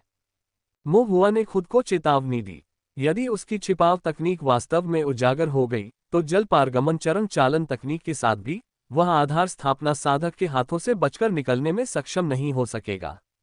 ऐसा लगता है कि गढ़ के पीछे का भाग भविष्य में जाने से बचने वाला स्थान है। विशेषकर उन 2 फाउंडेशन स्थापना दुष्ट साधकों से दूर रहना ही बेहतर है। अगले 2 दिनों में मोहुआ ने 2 फाउंडेशन बिल्डिंग कल्टीवेटर्स के व्यवहार पैटर्न का अध्ययन करने के लिए समय निकाला। वह हट्टा कट्टा आदमी आमतौर पर दिन के समय गढ़ में खेती करता था, लेकिन रात में अकेला निकल जाता था। उसका ठिकाना अज्ञात था। मोहुआ ने अनुमान लगाया कि वह खून पीने जा रहा होगा। उस बलिष्ठ व्यक्ति ने दुष्ट कौशलों का अभ्यास किया था और उसे मानव रक्त पीने की आवश्यकता थी, लेकिन फाउंडेशन स्थापना तक पहुंचने पर मानव रक्त अपर्याप्त था, इसलिए उसे राक्षस जानवरों का रक्त पीना पड़ा। कुछ राक्षस जानवर मानव मांस खाते हैं और मानव रक्त पीते हैं, इसलिए राक्षस का खून पीना उसके लिए लगभग मानव रक्त पीने के समान ही था। जहां तक फॉर्मेशन मास्टर का प्रश्न है, वह भी एक दुष्ट फॉर्मेशन मास्टर होगा जो प्रतिदिन गढ़ के भीतर रहकर किसी अज्ञात चीज के साथ छेड़छाड़ करता होगा। मोहुआ अनुमान नहीं लगा सका और देखने की हिम्मत नहीं कर सका। कभी कभी ये दुष्ट संरचना मास्टर भी परिसर से बाहर चला जाता था, हमेशा रात के अंधेरे में। मोहुआ ने अनुमान लगाया कि वह कोई संरचना बनाने के लिए गहरे पहाड़ों में जा रहा होगा, लेकिन ये सिर्फ एक अनुमान था। उसने निश्चित रूप से उसका पीछा करने की हिम्मत नहीं की, क्योंकि ऐसा करना वास्तव में मृत्यु की तलाश करना होगा। मोहुआ ने धीरे धीरे दोनों फाउंडेशन स्थापना दुष्ट साधकों की दैनिक दिनचर्या को समझ लिया था। जब तक वह उनसे टकराने से बचता रहा, ब्लैक माउंटेन स्ट्रॉन्गहोल्ड के अंदर डरने की कोई बात नहीं थी। आखिरकार न तो फाउंडेशन स्थापना दुष्ट निर्माण मास्टर और न ही वह हट्टा कट्टा आदमी उसे खोज पाया था। इन क्यूई शोधन दुष्ट साधकों की तो बात ही छोड़ दीजिए। इसके अलावा ईविल फॉर्मेशन मास्टर ने स्वयं कहा था कि किसी के लिए ब्लैक माउंटेन गढ़ में घुसपैठ करना और उनकी नाक के नीचे से उनकी बातें सुनना असंभव था। अन्य दुष्ट साधकों को शायद यह विश्वास था कि किसी के चुपके से अंदर आने की संभावना और भी कम है। इस पर विचार करने के बाद मोहुआ ने ब्लैक माउंटेन गढ़ में कुछ और दिन रुकने का फैसला किया। एक कारण तो गढ़ का पूरा नक्शा बनाना था और दूसरा उसके बारे में अधिक जानकारी प्राप्त करना था। शत्रु को जानने और स्वयं को जानने से आप 100 लड़ाइयों में भी खतरे में नहीं पड़ेंगे। ब्लैक माउंटेन स्ट्रॉन्गहोल्ड की शक्ति इतनी विशाल है कि बिना उसके अंदरूनी और बाहरी पहलुओं को जाने कोई भी उनसे मुकाबला नहीं कर सकता था। उसे बस किसी भी जोखिम से बचने के लिए सावधान रहने की जरूरत थी, विशेष रूप से किसी भी फाउंडेशन स्थापना दुष्ट साधकों का सामना करने से। दुष्ट संरचना मास्टर की प्रबल दिव्य भावना और उस बलिष्ठ व्यक्ति की तीव्र प्रवृत्ति के कारण इन दोनों में से किसी से भी निपटना आसान नहीं था। तभी मुहुआ को जिज्ञासा हुई, ब्लैक माउंटेन गढ़ में कितने फाउंडेशन स्थापना दुष्ट साधक थे। मुहुआ ने चारों ओर छिपकर यह जानने की कोशिश करनी शुरू कर दी। अंततः एक रात 2 दुष्ट साधक पहरेदारी पर थे, शराब पीते हुए बातचीत कर रहे थे और उन्होंने ब्लैक माउंटेन गढ़ के गृहस्वामी का उल्लेख किया। उनमें से एक का शरीर बहुत मांसल था और उसके चेहरे पर भयंकर निशान थे। दूसरा व्यक्ति पीला चेहरा लिए दुबला पतला था, वह किसी धागे के टुकड़े जैसा दिख रहा था। मुहुआ को उनके नाम नहीं पता थे, इसलिए उन्होंने एक को स्कारफेस और दूसरे को पीले चेहरे वाला आदमी कहा। मुहुआ को ये भी पता चला कि रात में पहरा देने का काम क्या होता है। इसमें रात के अंधेरे में ब्लैक माउंटेन स्ट्रॉन्गहोल्ड के द्वार पर खड़े होकर निगरानी करना शामिल था। यदि कोई पाप साधक आकर प्रवेश पाने के लिए कटा हुआ सिर प्रस्तुत करता तो वे द्वार खोल देते और उस पाप साधक को अंदर आने देते। यदि कोई अप्रत्याशित घटना घटित होती या कोई किसान भागने की कोशिश करता तो वे अलार्म बजा सकते थे। रात में पहरा देना काफी नीरस और नीरस था। रात की ठंडी हवा चल रही थी। जब वे आग के चारों ओर बैठे थे, सूखा मांस खा रहे थे, सस्ती शराब पी रहे थे और हवा में उछल कूद कर रहे थे। मुहुआ उनके पीछे छत पर बैठा ध्यानपूर्वक सुन रहा था। आग के पास खुद को तापते हुए पीले चेहरे वाला आदमी बड़बड़ाया, ब्लैक माउंटेन गढ़ में कर्फ्यू है, लेकिन वह चौथा घर वाला अभी भी हर रात बाहर जाता है। ये सुनकर मुहुआ की अभिव्यक्ति बदल गई। चौथा गृहस्थ, यह शायद लाल आंखों वाले उस हटे कट्टे आदमी की ओर इशारा करता है जिसे खून पीना पसंद था। मुहुआ ने एक क्षण सोचा और फिर अचानक चौंक गया। हाउस होल्डर को ब्लैक माउंटेन स्ट्रॉन्गहोल्ड के प्रत्येक नेता का प्रतिनिधित्व करना होगा। यदि वह हट्टा कट्टा आदमी एक फाउंडेशन स्थापना साधक था जिसका रैंक चौथा था, तो इसका मतलब है कि ब्लैक माउंटेन गढ़ में कम से कम 4 फाउंडेशन स्थापना दुष्ट साधक हैं। मुहुआ को ठंडा पसीना आ गया। 4 फाउंडेशन स्थापना दुष्ट साधक, साथ ही सैकड़ों हत्यारे दुष्ट साधक। यहां तक कि अगर टोंगक्सियन शहर के राक्षस शिकारी और ताओवादी न्यायालय के अधिकारी भी जुट जाएं, तो भी उनके पास कोई मौका नहीं होगा। ताओवादी दरबार का दरबारी नेता बूढ़ा था और युद्ध में निपुण नहीं था, और यद्यपि एल्डेयू दुर्जय था, फिर भी वह 4 फाउंडेशन स्थापना दुष्ट साधकों के सामने निश्चित रूप से कोई मुकाबला नहीं कर सकता था। यदि फाउंडेशन प्रतिष्ठान गिर गया तो शेष लड़ाई एक तरफा नरसंहार के अलावा कुछ नहीं होगी। पसीने से तरबतर मुहुआ ने अपना मन शांत किया और सुनना जारी रखा, इस उम्मीद में कि वह और अधिक जानकारी सुन सकेगा। पीले चेहरे वाले आदमी की बात सुनकर स्कारफेस ने ठंडे स्वर में कहा, यदि आप गृहस्थ होते तो आपको इन नियमों का पालन नहीं करना पड़ता। पीले चेहरे वाले आदमी ने एक अजीब सी मुस्कान दी, कुछ हद तक असंतुष्ट। फिर जिज्ञासावश उसने पूछा, आपको क्या लगता है कि तीसरा गृहस्वामी हर दिन गढ़ के पीछे छिपकर क्या करता है? वह एक फॉर्मेशन मास्टर है, वो और क्या कर सकता है? पीले चेहरे वाला आदमी सशंकित था। प्रशिक्षण अभ्यास बहुत उबाऊ है। तीसरा गृहस्थ इससे कैसे नहीं थकेगा? यही कारण है कि तीसरा हाउस होल्डर एक फॉर्मेशन मास्टर, एक हाउस होल्डर है और आप रात में गेट की रखवाली करने के लिए फंस गए हैं। स्कारफेस ने उसे नीचे देखते हुए जवाब दिया। पीले चेहरे वाले आदमी ने उपहास किया, इस हिसाब से तो तुम भी सिर्फ दरवाजे पर पहरा देने वाले नहीं हो। क्या तुम मेरे साथ पहरा नहीं देते? स्कारफेस ने ठंडा स्वर में कहा, क्या आप मुसीबत ढूंढ रहे हैं? पीले चेहरे वाला आदमी खुश नहीं था और एक पल के लिए उनके बीच तनाव बढ़ गया, हालांकि वास्तव में वे मारपीट पर नहीं पहुंचे। दुष्ट साधक बहुत जल्दी गुस्सा हो जाते थे, फिर भी वे जानते थे कि कब संयम बरतना है। थोड़ी देर बाद उनका मूड शांत हो गया। बातचीत नीरस लगने पर पीले चेहरे वाला आदमी अचानक इशारा करते हुए हंसा। क्या आपको लगता है कि तीसरे घर के मालिक के पीछे औरतें छिपी होंगी जो रात रात भर मौज मस्ती करती होंगी? स्कारफेस ने उसकी ओर ठंडेपन से देखा और कहा, बकवास। तुम्हें कैसे पता? पीले चेहरे वाले आदमी ने थोड़ा उदास होकर पूछा। मैंने देखा है, आप पीछे गए हैं। मैंने तीसरे घर के मालिक को कुछ चीजें कई बार दी हैं। आपने क्या देखा? स्कारफेस ने सोचते हुए भौहें चढ़ाई और फिर कहा, तीसरा हाउस होल्डर जो पीछे है, अगर वह आकृतियां नहीं बना रहा है तो वह एक तस्वीर देख रहा है। महुआ जो ध्यान से सुन रहा था, अचानक उसके मन में एक विचार आया। एक तस्वीर? कैसी तस्वीर? यदि तीसरा गृहस्वामी एक फॉर्मेशन मास्टर था और रात में फॉर्मेशन बना रहा था, तो क्या ये कोई दुर्लभ फॉर्मेशन आरेख हो सकता है? यह असंभव नहीं है। महुआ ने सिर हिलाया, फिर अचानक रुक गया क्योंकि एक शब्द उसके दिमाग में आया। क्या ये एक चिंतन मानचित्र हो सकता है? ज्वांग ने महुआ को चिंतन मानचित्रों का उल्लेख किया था। साधना जगत में दिव्य ज्ञान को विकसित करने के लिए कोई साधना तकनीक नहीं थी। बाह्य साधनों के माध्यम से अपनी दिव्य ज्ञान को मजबूत करने का एकमात्र तरीका चिंतन मानचित्र था। चिंतन मानचित्र अत्यंत दुर्लभ थे और यहाँ तक कि उन कुलीन कुलों में भी वे पूर्णतः गुप्त विरासत थे। तीसरा गृहस्वामी, जिसे मध्यम आयु वर्ग के दुष्ट निर्माण मास्टर के रूप में भी जाना जाता है, जिसे महुआ ने पहले देखा था, प्रथम श्रेणी का फॉर्मेशन मास्टर बनने के लिए तथा यहाँ तक कि द्वितीय श्रेणी में प्रवेश पाने की आशा रखने के लिए स्वाभाविक रूप से उसके पास फॉर्मेशन की विरासत होनी चाहिए। और इतने वर्षों तक ब्लैक माउंटेन गढ़ में रहने के बाद पता नहीं कितने साधकों को मार डाला और अनगिनत ताव साधना संसाधनों और विरासतों को लूट लिया, ये बिल्कुल भी अजीब नहीं लगा कि उसके पास एक चिंतन मानचित्र होगा। महुआ बहुत उत्सुक था। वह लंबे समय से जानना चाहते थे कि चिंतन मानचित्र क्या होता है। क्या मानचित्र का अध्ययन करके किसी की दिव्य अनुभूति को बढ़ाना सचमुच संभव है? हालांकि श्री ज्वांग ने उन्हें चेतावनी दी थी कि चिंतन मानचित्रों में अज्ञात खतरे हैं, उनमें गहराई से नहीं जाना चाहिए या उन पर भरोसा नहीं करना चाहिए। यही कारण है कि महुआ ने पहले इस पर ज्यादा ध्यान नहीं दिया था। लेकिन अपनी दिव्य भावना को मजबूत करने के लिए चिंतन मानचित्र का उपयोग किए बिना भी अपने क्षितिज को व्यापक बनाने के लिए केवल एक नजर डालना अच्छा होगा। अब तीसरे गृहस्थ के हाथ में चिंतन मानचित्र हो सकता है।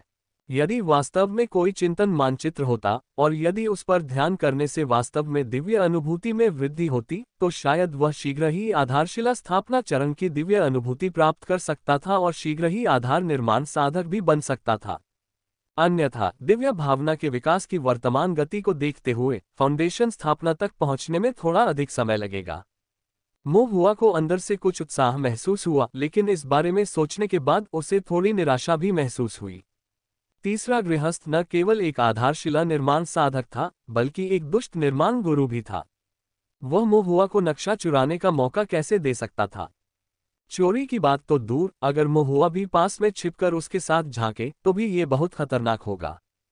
छोड़ो, अगर भविष्य में किसी दिन मैं इस पूरे ब्लैक माउंटेन गढ़ को उखाड़ फेंकने में कामयाब हो गया तो मैं नक्शा पाने का कोई रास्ता सोचूंगा। इसके अलावा ये सिर्फ उनकी अपनी अटकलें थीं। तीसरे गृहस्थ के पास जो था वह आवश्यक रूप से चिंतन मानचित्र नहीं था, ये केवल एक दुर्लभ निर्माण आरेख भी हो सकता था। अभी जानकारी इकट्ठा करना अधिक महत्वपूर्ण था। महुआ ने अपने मन और आत्मा को शांत किया और बगल से सुनना जारी रखा। स्कारफेस के बोलने के बाद पीले चेहरे वाला आदमी कुछ आश्चर्यचकित हुआ और पूछा, ये किस प्रकार का नक्शा है? स्कारफेस जवाब देने में अनिच्छुक था। पीले चेहरे वाला आदमी लगातार बड़बड़ाता रहा और इसे और सहन न कर पाने के कारण स्कारफेस ने अंततः शाप दिया, मुझे कैसे पता? ये तो थर्ड हाउस होल्डर का सामान है, क्या मुझमें देखने की हिम्मत है? पीले चेहरे वाला आदमी कुछ निराश हुआ, फिर उसने फिर पूछा, चूंकि आप इतने लंबे समय से यहाँ हैं, क्या आपने कभी गृहस्वामी को देखा है? पीले चेहरे वाला आदमी बाद में गढ़ में शामिल हुआ था और उसे कम जानकारी थी, जबकि स्कारफेस अधिक वरिष्ठता के साथ पहले आ गया था। हालांकि जब बात हाउस होल्डर की आई तो स्कारफेस ने भी अपना सिर हिलाया। गृहस्वामी उस अजगर की तरह मायावी है जिसका सिर तो दिखाई देता है लेकिन पूंछ नहीं। मुझे तो छोड़िए, गढ़ में मुझसे भी ज्यादा समय से मौजूद कुछ बुजुर्गों ने भी उसे नहीं देखा होगा। फिर पीले चेहरे वाले व्यक्ति ने पूछा, अन्य गृहस्थों का क्या हुआ? स्कारफेस ने उसकी ओर देखा, क्यों, तुम एक गृहस्थ बनना चाहते हो? पीले चेहरे वाला आदमी शर्म से मुस्कुराया, लेकिन उसने मन ही मन सोचा, क्या ये स्पष्ट नहीं है? इस ब्लैक माउंटेन गढ़ में कौन गृहस्थ नहीं बनना चाहता था? एक गृहस्थ के रूप में कोई व्यक्ति गढ़ के भीतर एक हाथ से आकाश को ढक सकता था, जो सामान्य दुष्ट साधकों से कहीं अधिक ऊंचा दर्जा था, और स्वाभाविक रूप से उनकी शक्ति बहुत अधिक होती थी जिससे वे जो चाहे कर सकते थे। पीले चेहरे वाले आदमी की आंखों में लालच झलक रहा था। उसके विचारों को समझते हुए स्कारफेस ने मजाकिया लहजे में कहा, तो फिर मैं तुम्हें इसके बारे में बताता हूँ और तुम खुद ही तौल कर देख लो कि क्या तुम इसके लिए उपयुक्त हो। गृहस्थ बनने के लिए आपको पहले नींव निर्माण साधक बनना होगा। ब्लैक माउंटेन स्ट्रॉन्गहोल्ड के हाउस होल्डर्स में शीर्ष हाउस होल्डर अथाह है, जबकि दूसरा हाउस होल्डर ठंडे खून वाला है, जिसमें बहुत ही भारी हत्या का इरादा है। द्वितीय गृहस्वामी इन दिनों दिखाई नहीं दे रहे हैं। कहा जा रहा है कि गृहस्वामी ने हाल ही में सभी को संयम बरतने का आदेश दिया है और द्वितीय गृहस्वामी अपनी हत्या की मंशा को दबा पाने में असमर्थ होकर हत्या करने के लिए किसी अन्य अमर नगर में चले गए हैं। तृतीय गृहस्वामी एक संरचना गुरु है। आपको स्वाभाविक रूप से समझना चाहिए कि एक संरचना गुरु की क्या स्थिति होती है। इस काले पर्वत के गढ़ में शुरू से अंत तक सभी संरचनाएं तृतीय गृहस्वामी द्वारा ही स्थापित की गई थीं। गढ़ में गृहस्वामी के अलावा कोई भी उन्हें अपमानित करने का साहस नहीं करता। चौथे घर के स्वामी की बात करें तो पिछला वाला मर चुका है और इस वाले को हाल ही में पदोन्नति मिली है। उसे खून पीना पसंद है। अगर तुम उसे चिढ़ाते हो तो ध्यान रखना कि तुम खून चूस न जाओ। स्कारफेस ने तिरस्कारपूर्वक हंसते हुए कहा, क्या आपको लगता है कि आप किसी की जगह ले सकते हैं और एक हाउस होल्डर बन सकते हैं? पीले चेहरे वाले आदमी का चेहरा तमतमा गया, लेकिन फिर भी उसने बहादुरी का दिखावा किया और कहा, भाग्य बदलता है, कौन जानता है कि भविष्य क्या लेकर आएगा।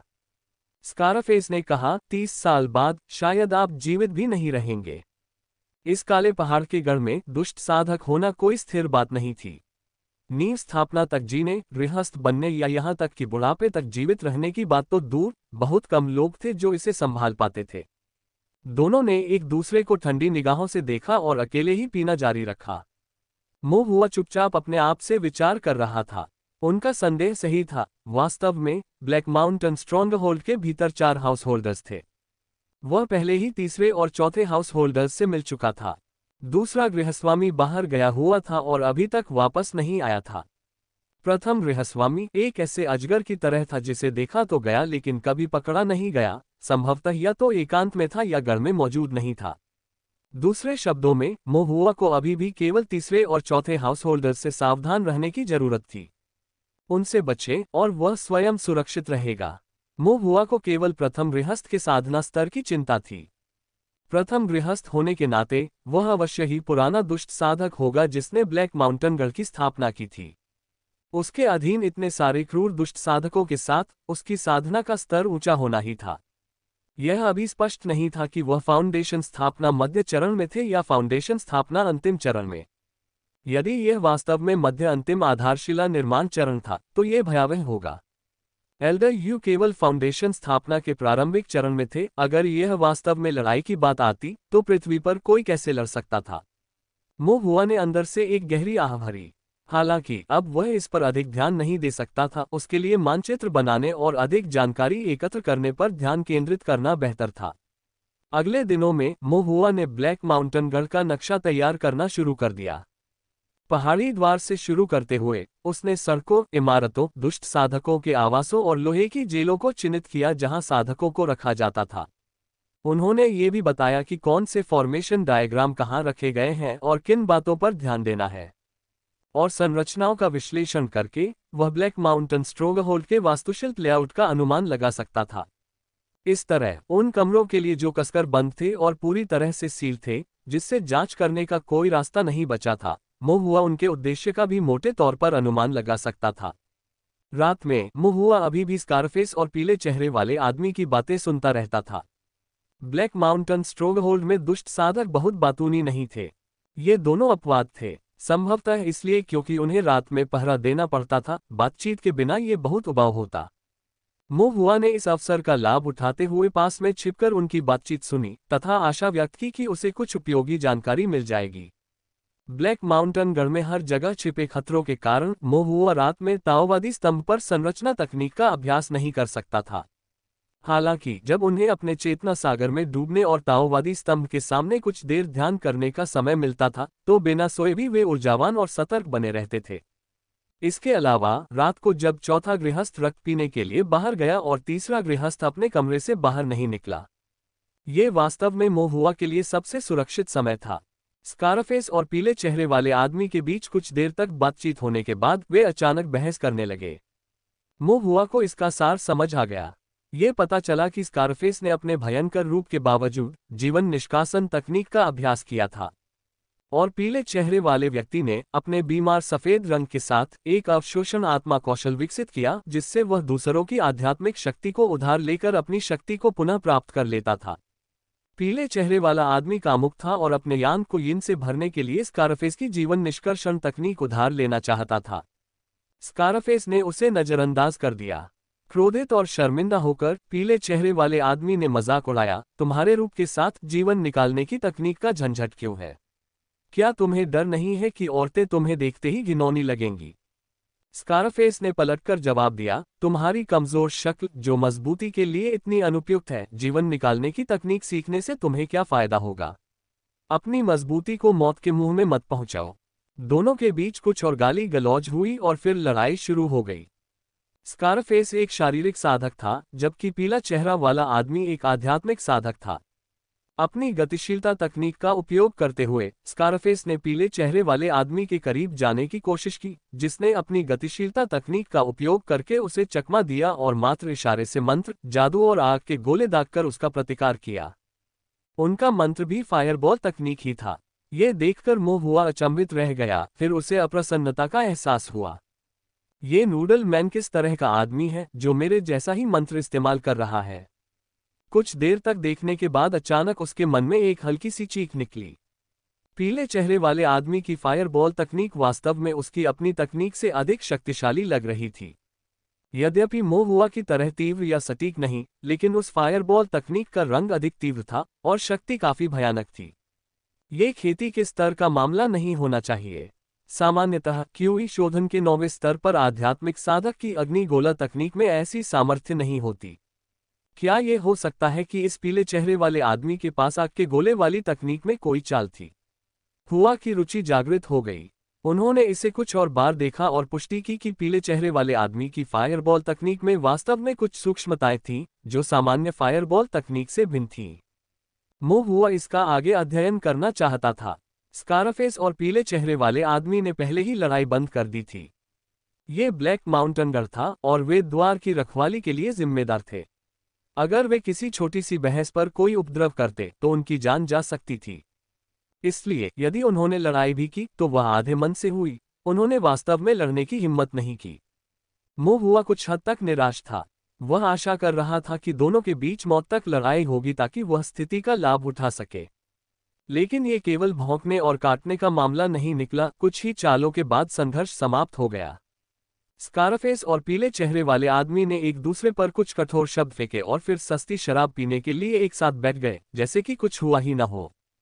हालांकि उनके बीच हुई नजरों में हत्या की मंशा का संकेत था। मुहुआ ने इस पर विचार किया और अभी भी उसे पीले चेहरे वाले आदमी की आग के गोले वाली तकनीक में बहुत रुचि थी। अब उनके पास स्वयं की रक्षा के लिए रक्षात्मक उपाय तो थे, लेकिन आक्रामक उपाय कम थे। फायरबॉल तकनीक तेज और सटीक थी, लेकिन इसकी शक्ति वास्तव में औसत दर्जे की थी। यदि वह पीले चेहरे वाले आदमी से फायरबॉल तकनीक के रहस्य सीख लेता तो उसे अन्य मंत्र सीखने की आवश्यकता नहीं होती और वह अपने शस्त्रागार को मजबूत कर सकता था। इसे ध्यान में रखते हुए मुहुआ ने बारीकी से ध्यान दिया और दिन के उजाले के बाद पीले चेहरे वाले आदमी का पीछा करना शुरू कर दिया। पीले चेहरे वाला आदमी अपनी रात की पहरेदारी खत्म करने के बाद सीधे अपने कमरे में चला गया। पीले चेहरे वाला आदमी एक साधारण दुष्ट साधक था। उसका कमरा भी अन्य कमरों से अलग नहीं था, काफी बड़ा लेकिन अस्त व्यस्त साज सज्जा, कोई विशेष रूप से खून खराबा नहीं, बस कोने में एक बड़ा ट्रंक था। सारी रात जागने के कारण पीले चेहरे वाला आदमी थका हुआ लग रहा था। उसने थोड़ी देर आराम किया, फिर उठा और आंखें बंद करके ध्यान और साधना करने लगा। मुहुआ को यह अजीब लगा। ऐसा प्रतीत होता था कि पीले चेहरे वाले व्यक्ति ने साधना करते समय आत्मा पत्थरों का उपयोग नहीं किया था। आत्मा पत्थरों के बिना वह क्या विकसित कर सकता था? वायु। थोड़ी देर बाद पीले चेहरे वाले आदमी ने अपनी आंखें खोली। उसकी निगाहों में चिड़चिड़ाहट की झलक थी। वह सीधे कोने में गया और बड़ा ट्रंक खोला। छत के बीम पर लेटे हुए मुहुआ ने नीचे देखा तो पाया कि ट्रंक में वास्तव में एक जीवित कल्टीवेटर था। किसान दुबला पतला और पीला था, तने में दुबका हुआ, चुप और डरा हुआ। पीले चेहरे वाले आदमी ने आदेश दिया, बाहर आओ। आदेश सुनकर किसान ने बाहर निकलने से पहले चारों ओर खाली दृष्टि से देखा। घुटने टेको। किसान ने कोई प्रतिरोध नहीं किया, वह जैसा कहा गया था वैसा ही घुटनों के बल बैठ गया। अपने सामने घुटनों के बल बैठे आदमी को देखकर पीले चेहरे वाला आदमी उत्तेजित हो गया। फिर उसने अपनी हथेली किसान के माथे पर रख दी। साधक की आध्यात्मिक शक्ति विपरीत दिशा में प्रवाहित होने लगी और फिर उसकी हथेली के माध्यम से पीले चेहरे वाले मनुष्य के क्यूई सागर में एकत्रित हो गई। साधक को ऐसा लग रहा था जैसे उसे इस तरह के व्यवहार की आदत हो गई हो। उसके चेहरे पर उदासी थी, उसने न तो कोई प्रतिरोध किया, न ही कोई आवाज निकाली, मानो कोई लकड़ी का टुकड़ा या कोई मृत वस्तु अपनी आध्यात्मिक शक्ति के क्षीण होने के भाग्य को स्वीकार कर रही हो।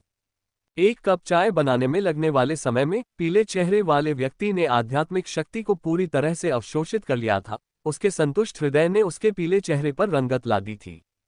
उन्होंने साधक के चेहरे पर थपथपाते हुए उदारता के स्वर में कहा, मैंने तुम्हें जो साधना तकनीक सिखाई है उसका तुम्हें लगन से अभ्यास करना चाहिए। तुम्हें याद रखना होगा, मैंने ही तुम्हारी जान बचाई थी।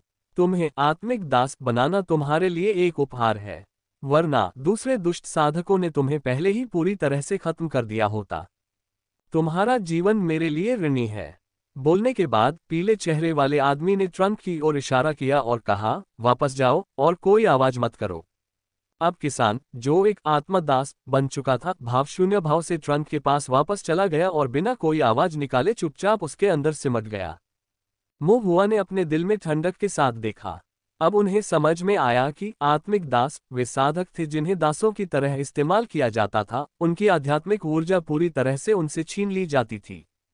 इन साधकों को लोगों की अपेक्षा गतिशील आत्मिक पत्थरों के समान कहा जा सकता है। लोगों के साथ आत्मा दासों और आत्मा पत्थरों जैसा व्यवहार करना। मुंह हुआ की पतली भौहें आपस में सिकुड़ गईं। जैसा कि एल्डर यू ने कहा था, यहाँ के साधक वास्तव में जानवर थे। आत्मिक दास की आध्यात्मिक ऊर्जा को अवशोषित करने के बाद पीले चेहरे वाले व्यक्ति ने ध्यान करना और उसे परिष्कृत करना शुरू कर दिया। आत्मा पत्थरों में आध्यात्मिक ऊर्जा शुद्ध थी, लेकिन साधकों में यह भिन्न थी।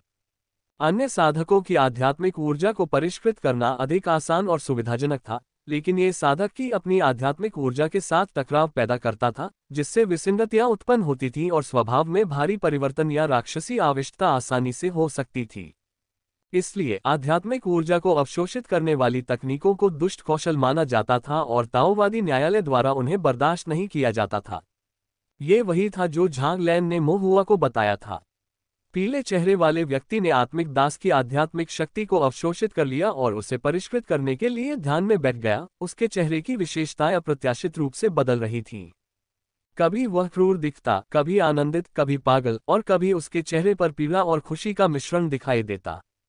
एक क्षण बाद, जब पीले चेहरे वाले व्यक्ति ने अपनी साधना पूरी कर ली, तो वह अपनी प्रारंभिक कमजोर और पीली उपस्थिति में लौट आया। हालांकि उसकी साधना की आभा वास्तव में कुछ अधिक मजबूत लग रही थी। प्रसन्न होकर पीले चेहरे वाले व्यक्ति ने अपने बैग से एक पुस्तक निकाली और ध्यानपूर्वक पढ़ने लगा। मुंह हुआ ने एक चोरी भरी नजर डाली और उसके दिल में एक झटका सा महसूस हुआ।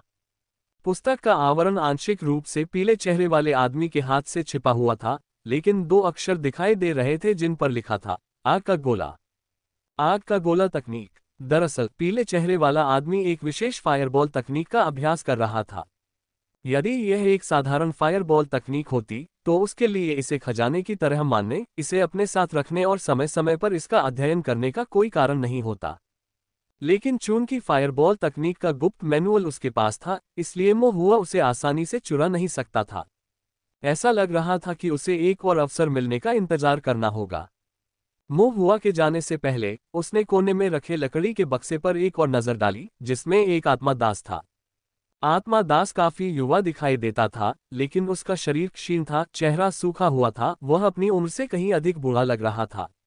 अब उसकी अभिव्यक्ति शून्य और भावनाहीन थी, लेकिन शायद वह कभी एक हंसमुख और दयालु युवक था। क्या उसके माता पिता को पता था कि वह ब्लैक माउंटेन स्ट्रॉन्गहोल्ड के हाथों में पड़ गया है? ये सोचकर मुंह हुआ ने आह भरी। वर्तमान में अपनी सीमित साधना के कारण वह उसे बचाने में सक्षम नहीं थी, लेकिन अगर एक दिन उसे पर्याप्त शक्ति प्राप्त हो गई, तो उसने इन सभी विधर्मी राक्षसों को एक एक करके मारने की कसम खाई। मुंह हुआ ने गुस्से से सोचा। अगले दिनों में मुंह हुआ ने मानचित्र बनाने पर ध्यान केंद्रित करना जारी रखा। एक दिन भूख लगने पर वह कुछ खाने के लिए ब्लैक माउंटेन स्ट्रॉन्गहोल्ड के भोजन कक्ष में गई।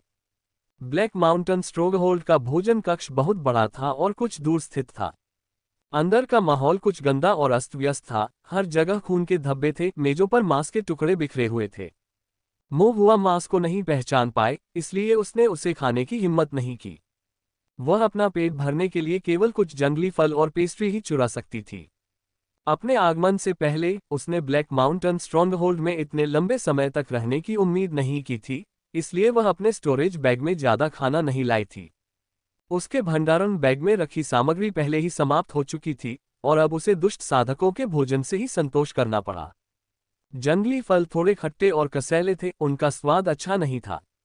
उसने अनुमान लगाया कि गहरे पहाड़ों की घनी धुंध इसके लिए जिम्मेदार हो सकती है, क्योंकि वहां की मिट्टी अच्छे फल पैदा करने के लिए अनुपयुक्त है। पेस्ट्री तो खाने में और भी बदतर थी। मुहुआ ने एक टुकड़ा खाया और लगभग थूक दिया। यह उसकी माँ की कमाई से बहुत कम था। मुहुआ को अपनी माँ के हाथ का खाना याद आने लगा और अचानक उसे अपने माता पिता की याद आ गई। ब्लैक माउंटेन स्ट्रॉन्गहोल्ड में कई दिनों तक रहने के बाद भी उन तक कोई खबर न पहुंचने पर उसे एहसास हुआ कि वे बहुत चिंतित होंगे। मुहुआ ने मन ही मन आह भरी, अगर मुझे पता होता तो मैं अपने माता पिता को पहले ही बता देता ताकि उन्हें चिंता से बचाया जा सके। लेकिन अब पछताना व्यर्थ था। उसे जितनी जल्दी हो सके नक्शा पूरा करना था, आवश्यक जानकारी एकत्र करनी थी और फिर जल्द से जल्द घर लौटना था, ताकि उसके माता पिता को और अधिक चिंता न हो। मुहुआ ने स्वयं को सिर हिलाया, फिर अजीब स्वाद के बावजूद पेस्ट्री को खाना जारी रखा। यद्यपि पेस्ट्री स्वादहीन थीं, फिर भी उनसे पेट तो भर गया। ऐसे समय में किसी भी प्रकार की ढिलाई के लिए कोई जगह नहीं थी। जैसे ही मुहुआ खाना खाने लगी, उसने अचानक लोगों को बात करते सुना। बोलने वालों में रसोईघर में काम कर रहे एक बूढ़े आदमी और एक अन्य आवाज थी जो मुहुआ को परिचित लग रही थी। उसने मेज के नीचे से अपना सिर उठाया और चुपके से देखा कि दूसरा व्यक्ति मोटा किसान था। मोटे कल्टीवेटर ने दुबले पतले को मार डाला। उसके सिर का उपयोग ब्लैक माउंटेन गढ़ तक पहुंचने के लिए किया और भोजन पहुंचाने का तुच्छ काम करने लगा। बूढ़े व्यक्ति ने मोटे किसान को निर्देश दिया, ये भोजन युवा स्वामी के पास ले जाओ, उसे भूख से मरने मत दो। मोटे किसान ने सहमति में सिर हिलाया। अपनी पेस्ट्री चबाते हुए मुहुआ अचानक रुक गई। युवा स्वामी? कौन से युवा स्वामी? मुहुआ ने अपनी भौहें सिकोड़ लीं। क्या ये कौन परिवार का युवा स्वामी हो सकता है? कौन परिवार के युवा मास्टर? वह कौन शेंग? वह अभी भी जीवित नहीं हो सकता क्या? वह मुहुआ कुछ उत्सुक था और मोटे किसान के पीछे पीछे दरवाजे से बाहर चला गया, उसके पीछे पीछे दबे पांव। मोटा किसान पूरी तरह से बेखबर था। भोजन का डिब्बा लिए हुए पूरे रास्ते धीमी आवाज में अपने आप से कुछ बुदबुदाता रहा। मैंने इस ब्लैक माउंटेन गढ़ में प्रवेश करने के लिए बहुत सारी परेशानियां झेल लीं, न कि उनके लिए भोजन पहुंचाने के लिए। वे मुझे शैतानी कौशल सीखने नहीं देते, ये ठीक है, लेकिन वे मुझे कोई वास्तविक व्यवसाय भी नहीं करने देते, बस हर दिन इन बंजर भूमियों में भोजन पहुंचाने देते हैं। धिक्कार है, ये कृतघ्नों का समूह है। बाहर आकर मेरे नाम का भी महत्व था। मुहुआ को एहसास हुआ कि यह मोटा साधक अपनी प्रतिभा को पहचाने न जाने से नाराज था। उसने महसूस किया कि ब्लैक माउंटेन स्ट्रोंगहोल्ड उसकी क्षमताओं के प्रति अंधा था। उसे दुष्ट कौशल का अभ्यास करने या मारने और लूटने का मौका नहीं दिया गया था, उसे केवल भोजन पहुंचाने और काम चलाने का मौका दिया गया था, इसलिए वह असंतोष से भर गया था। मुहुआ ने चुपचाप अपने होंठ मोड़ लिए। वास्तव में दीवार पर कीचड़ नहीं लगाया जा सकता, कुत्ते हाथी दांत नहीं थूक सकते और सड़ी हुई लकड़ी पर नक्काशी नहीं की जा सकती। वह एक भी उचित काम नहीं करता, केवल दूसरों को नुकसान पहुंचाने के बारे में सोचता रहता है। मोटा किसान मन ही मन बुदबुदाता हुआ, कई रास्तों से गुजरता हुआ, कुछ मोड़ों से गुजरता हुआ, एकांत घर के सामने पहुंचा। उसने लोहे का दरवाजा खटखटाया। युवा मास्टर कांग, भोजन का समय हो गया है, मोटे किसान ने कहा, और फिर सुअरों को खिलाने की तरह उसने दरवाजे के सामने एक बड़े कटोरे में भोजन डाला और कटोरे को दरवाजे के नीचे एक छेद से गुजार दिया। मोटा किसान भोजन पहुंचाने के बाद जाने ही वाला था, लेकिन अंदर से एक तीखी युवा आवाज आई, मत जाओ। मोटे साधक ने भौहें चढ़ाईं। अन्य दुष्ट साधकों का उसे आदेश देना एक बात थी, लेकिन ये युवा मास्टर कांग तो केवल एक सुअर का बच्चा था, और फिर भी उसने उससे इस रवैये के साथ बात करने का साहस किया।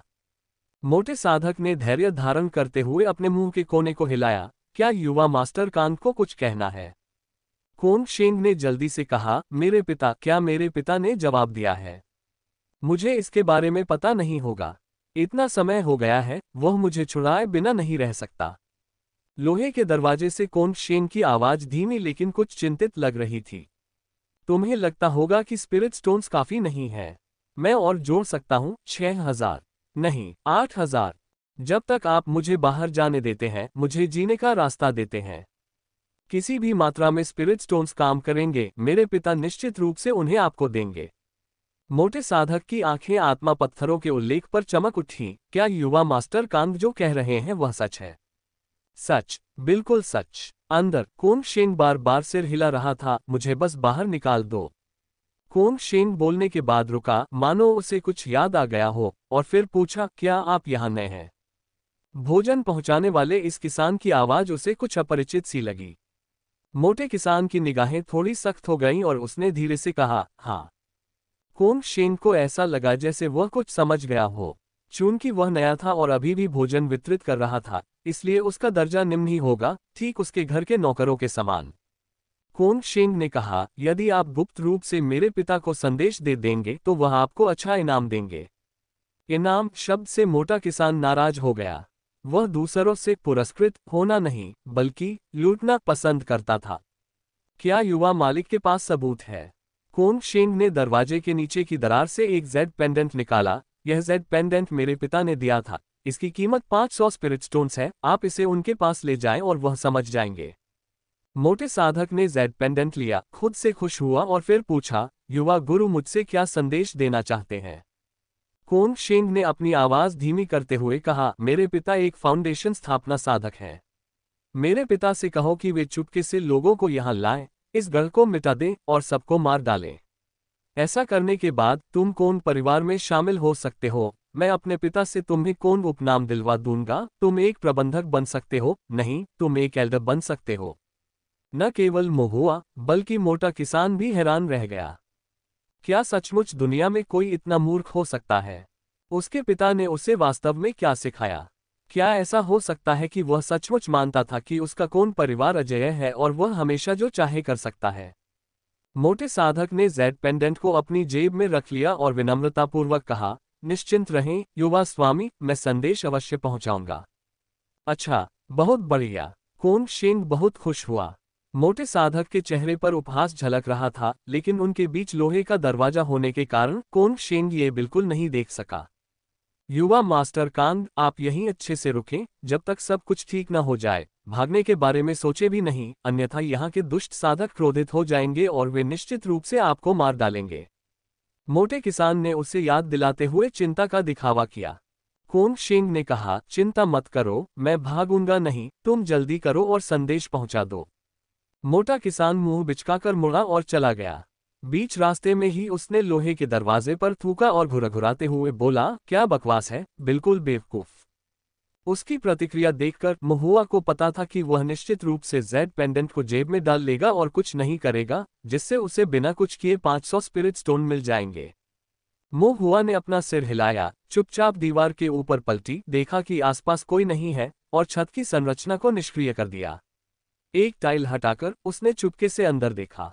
कमरा सादा और जर्जर था। दरवाजे पर एक युवा किसान खड़ा था, जो आलीशान लेकिन अब फटे पुराने कपड़े पहने हुए था, और ऐसा लग रहा था जैसे उसने कई कष्ट झेले हों। यह अवश्य ही कोन परिवार का वैद्य युवा मास्टर कोन शेन होगा। महुआ खुद को रोक नहीं सकी और खुद से बुदबुदाने लगी। ये सच है कि वे कहते हैं अच्छे लोग जवान मर जाते हैं, जबकि बुरे लोग 1000 साल तक टिके रहते हैं। ये कोन शेन बहुत भाग्यशाली है, बहुत मूर्ख है, और फिर भी वह दुष्ट साधकों के हाथों में जीवित रहने में कामयाब रहा।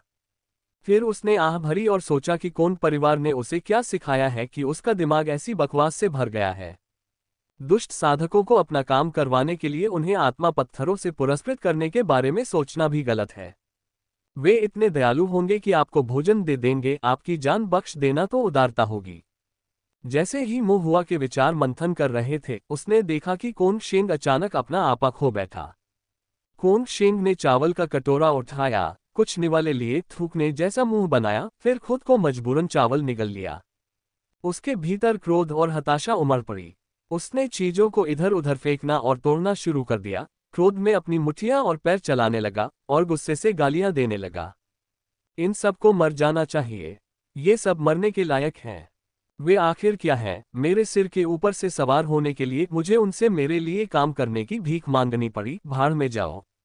तब उसे यात्रा की सभी अपमानजनक, असहनीय और शर्मनाक घटनाएं याद आने लगीं। उसे याद आता है कि कैसे उसे उन दुष्ट साधकों के सामने घुटने टेक कर रोना पड़ता था और खुद को कौन परिवार का युवा गुरु बताते हुए अपनी जान की भीख मांगनी पड़ती थी। उसने दुष्ट साधकों के चेहरों पर उपहास और हंसी के बारे में सोचा। कोन शेन की आंखें क्रोध से लाल हो गईं और वह धीमी आवाज में चिल्लाया, ये सब उस जी परिवार के पिता और पुत्र की वजह से है। अगर तुमने मुझे उकसाया न होता तो मैं तुम्हें मारने के बारे में सोचता ही नहीं। मैं शहर छोड़कर नहीं जाता और इस मुसीबत में नहीं फंसता। और वो फूललैन एक घटिया औरत के सिवा कुछ नहीं। वो बस थोड़ी सी खूबसूरत है और इतनी पवित्र होने का दिखावा करती है, मेरी बात मानने से इनकार कर रही है। एक बार जब मैं तुम्हें पकड़ लूंगा तो मैं तुम्हें ऐसा महसूस कराऊंगा कि काश तुम मर जाते। और वे दुष्ट साधक भी जिन्होंने मुझे इस तरह अपमानित किया, मुझे नीचा दिखाया, तुम सब मरने के लायक हो। तुम सब मरने के लायक हो। अल्पविराम। कोन शेन की अभिव्यक्ति उन्मादपूर्ण थी। उसकी बात सुनकर महुआ ने धीरे धीरे अपनी भौहें सिकोड़ लीं। यह उसकी अपनी गलती थी, उसका अपना गलत काम था जिसके कारण उसे ये दुर्दशा झेलनी पड़ी। फिर भी उसे हमेशा लगता था कि इसके लिए दूसरे लोग जिम्मेदार हैं। और प्रतिशोध की इतनी प्रबल इच्छा के साथ उसका स्वभाव वास्तव में द्वेषपूर्ण था। ऐसा लगता है कि जाने से पहले मुझे ये सुनिश्चित करने का कोई रास्ता ढूंढना होगा कि कोन शेन हमेशा के लिए ब्लैक माउंटेन गढ़ में ही रहे। महुआ चुपचाप विचार कर रही थी। बुरे लोगों को वहीं रहना चाहिए जहां बुरे लोगों का स्थान है। कोन शेन और ब्लैक माउंटेन स्ट्रोंगहोल्ड काफी मेल खाते थे, लेकिन उसे तब तक इंतजार करना पड़ा जब तक वह नक्शा बनाना समाप्त नहीं कर लेता। 2 दिन बाद जब ब्लैक माउंटेन गढ़ का नक्शा 70 से 80% पूरा हो चुका था, महुआ को भूख लग रही थी और वह गढ़ के भोजन कक्ष में खाना खा रहा था।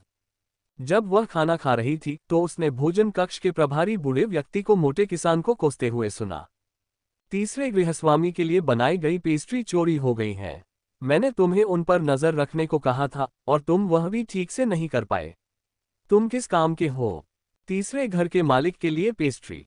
महुआ रुक गई और अपने हाथ में आधी खाई हुई पेस्ट्री को देखने लगी। ये तीसरे गृहस्थ के लिए था। कोई आश्चर्य नहीं। उसने सोचा कि पेस्ट्री इतनी बुरी नहीं थी, इसलिए उसने उसे और खा लिया। इस बीच भोजन कक्ष में बैठा बूढ़ा आदमी गालियां देता रहा।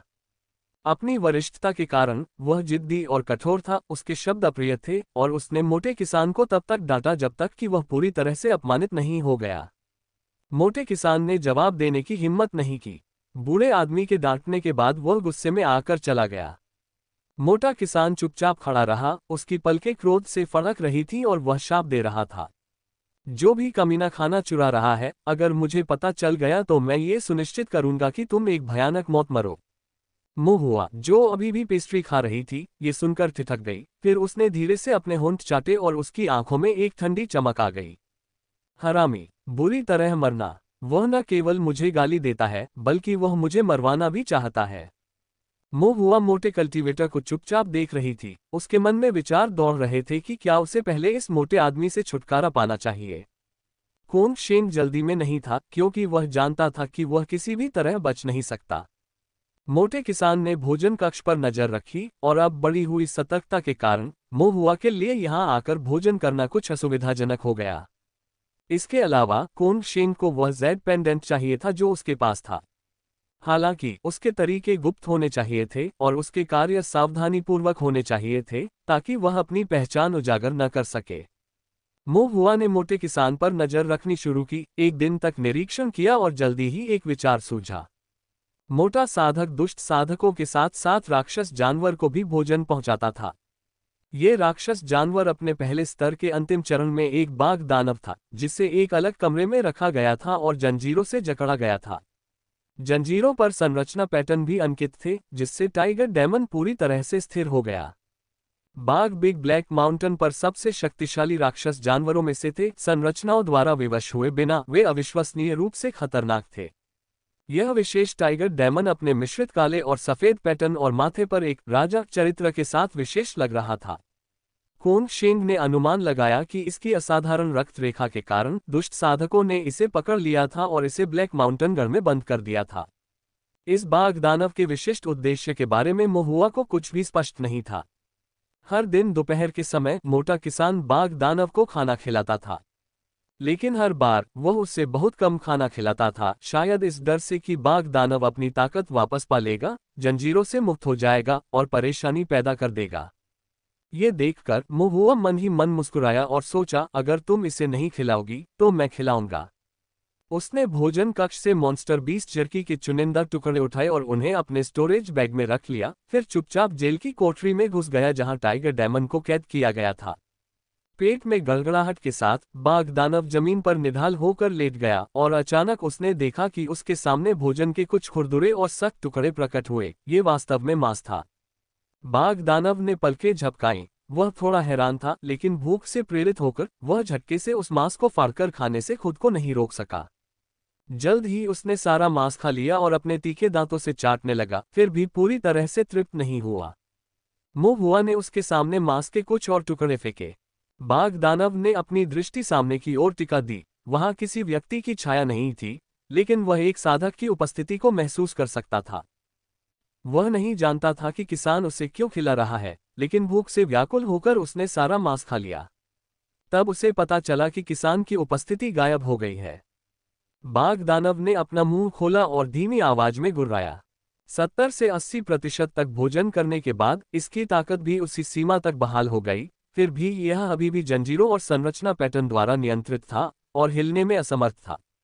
बाघ दानव की आंखों में बुद्धिमत्ता की एक चमक चमक उठी और फिर वह धीरे धीरे फिर से लेट गया, सिर झुका हुआ, आंखें बंद, ये दिखावा करते हुए कि वह अभी भी भूखा है।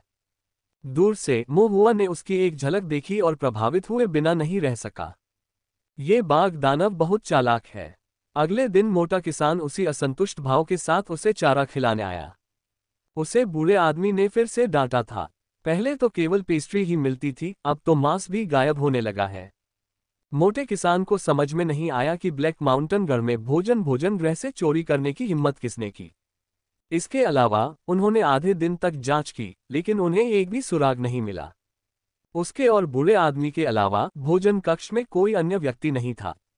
यदि कोई चोरी नहीं कर रहा था, तो क्या ये हो सकता है कि कोई भूत चोरी कर रहा था? मोटे किसान ने उपहासपूर्वक घुराघुराहट की, फिर विचारमग्न होकर भौहें सिकोड़ लीं। क्या ये छिपाने की तकनीक हो सकती है? यही एकमात्र ऐसी चीज है जो साधक की नजर से बच सकती है। हालांकि मोटे किसान ने फिर से अपना सिर हिलाया।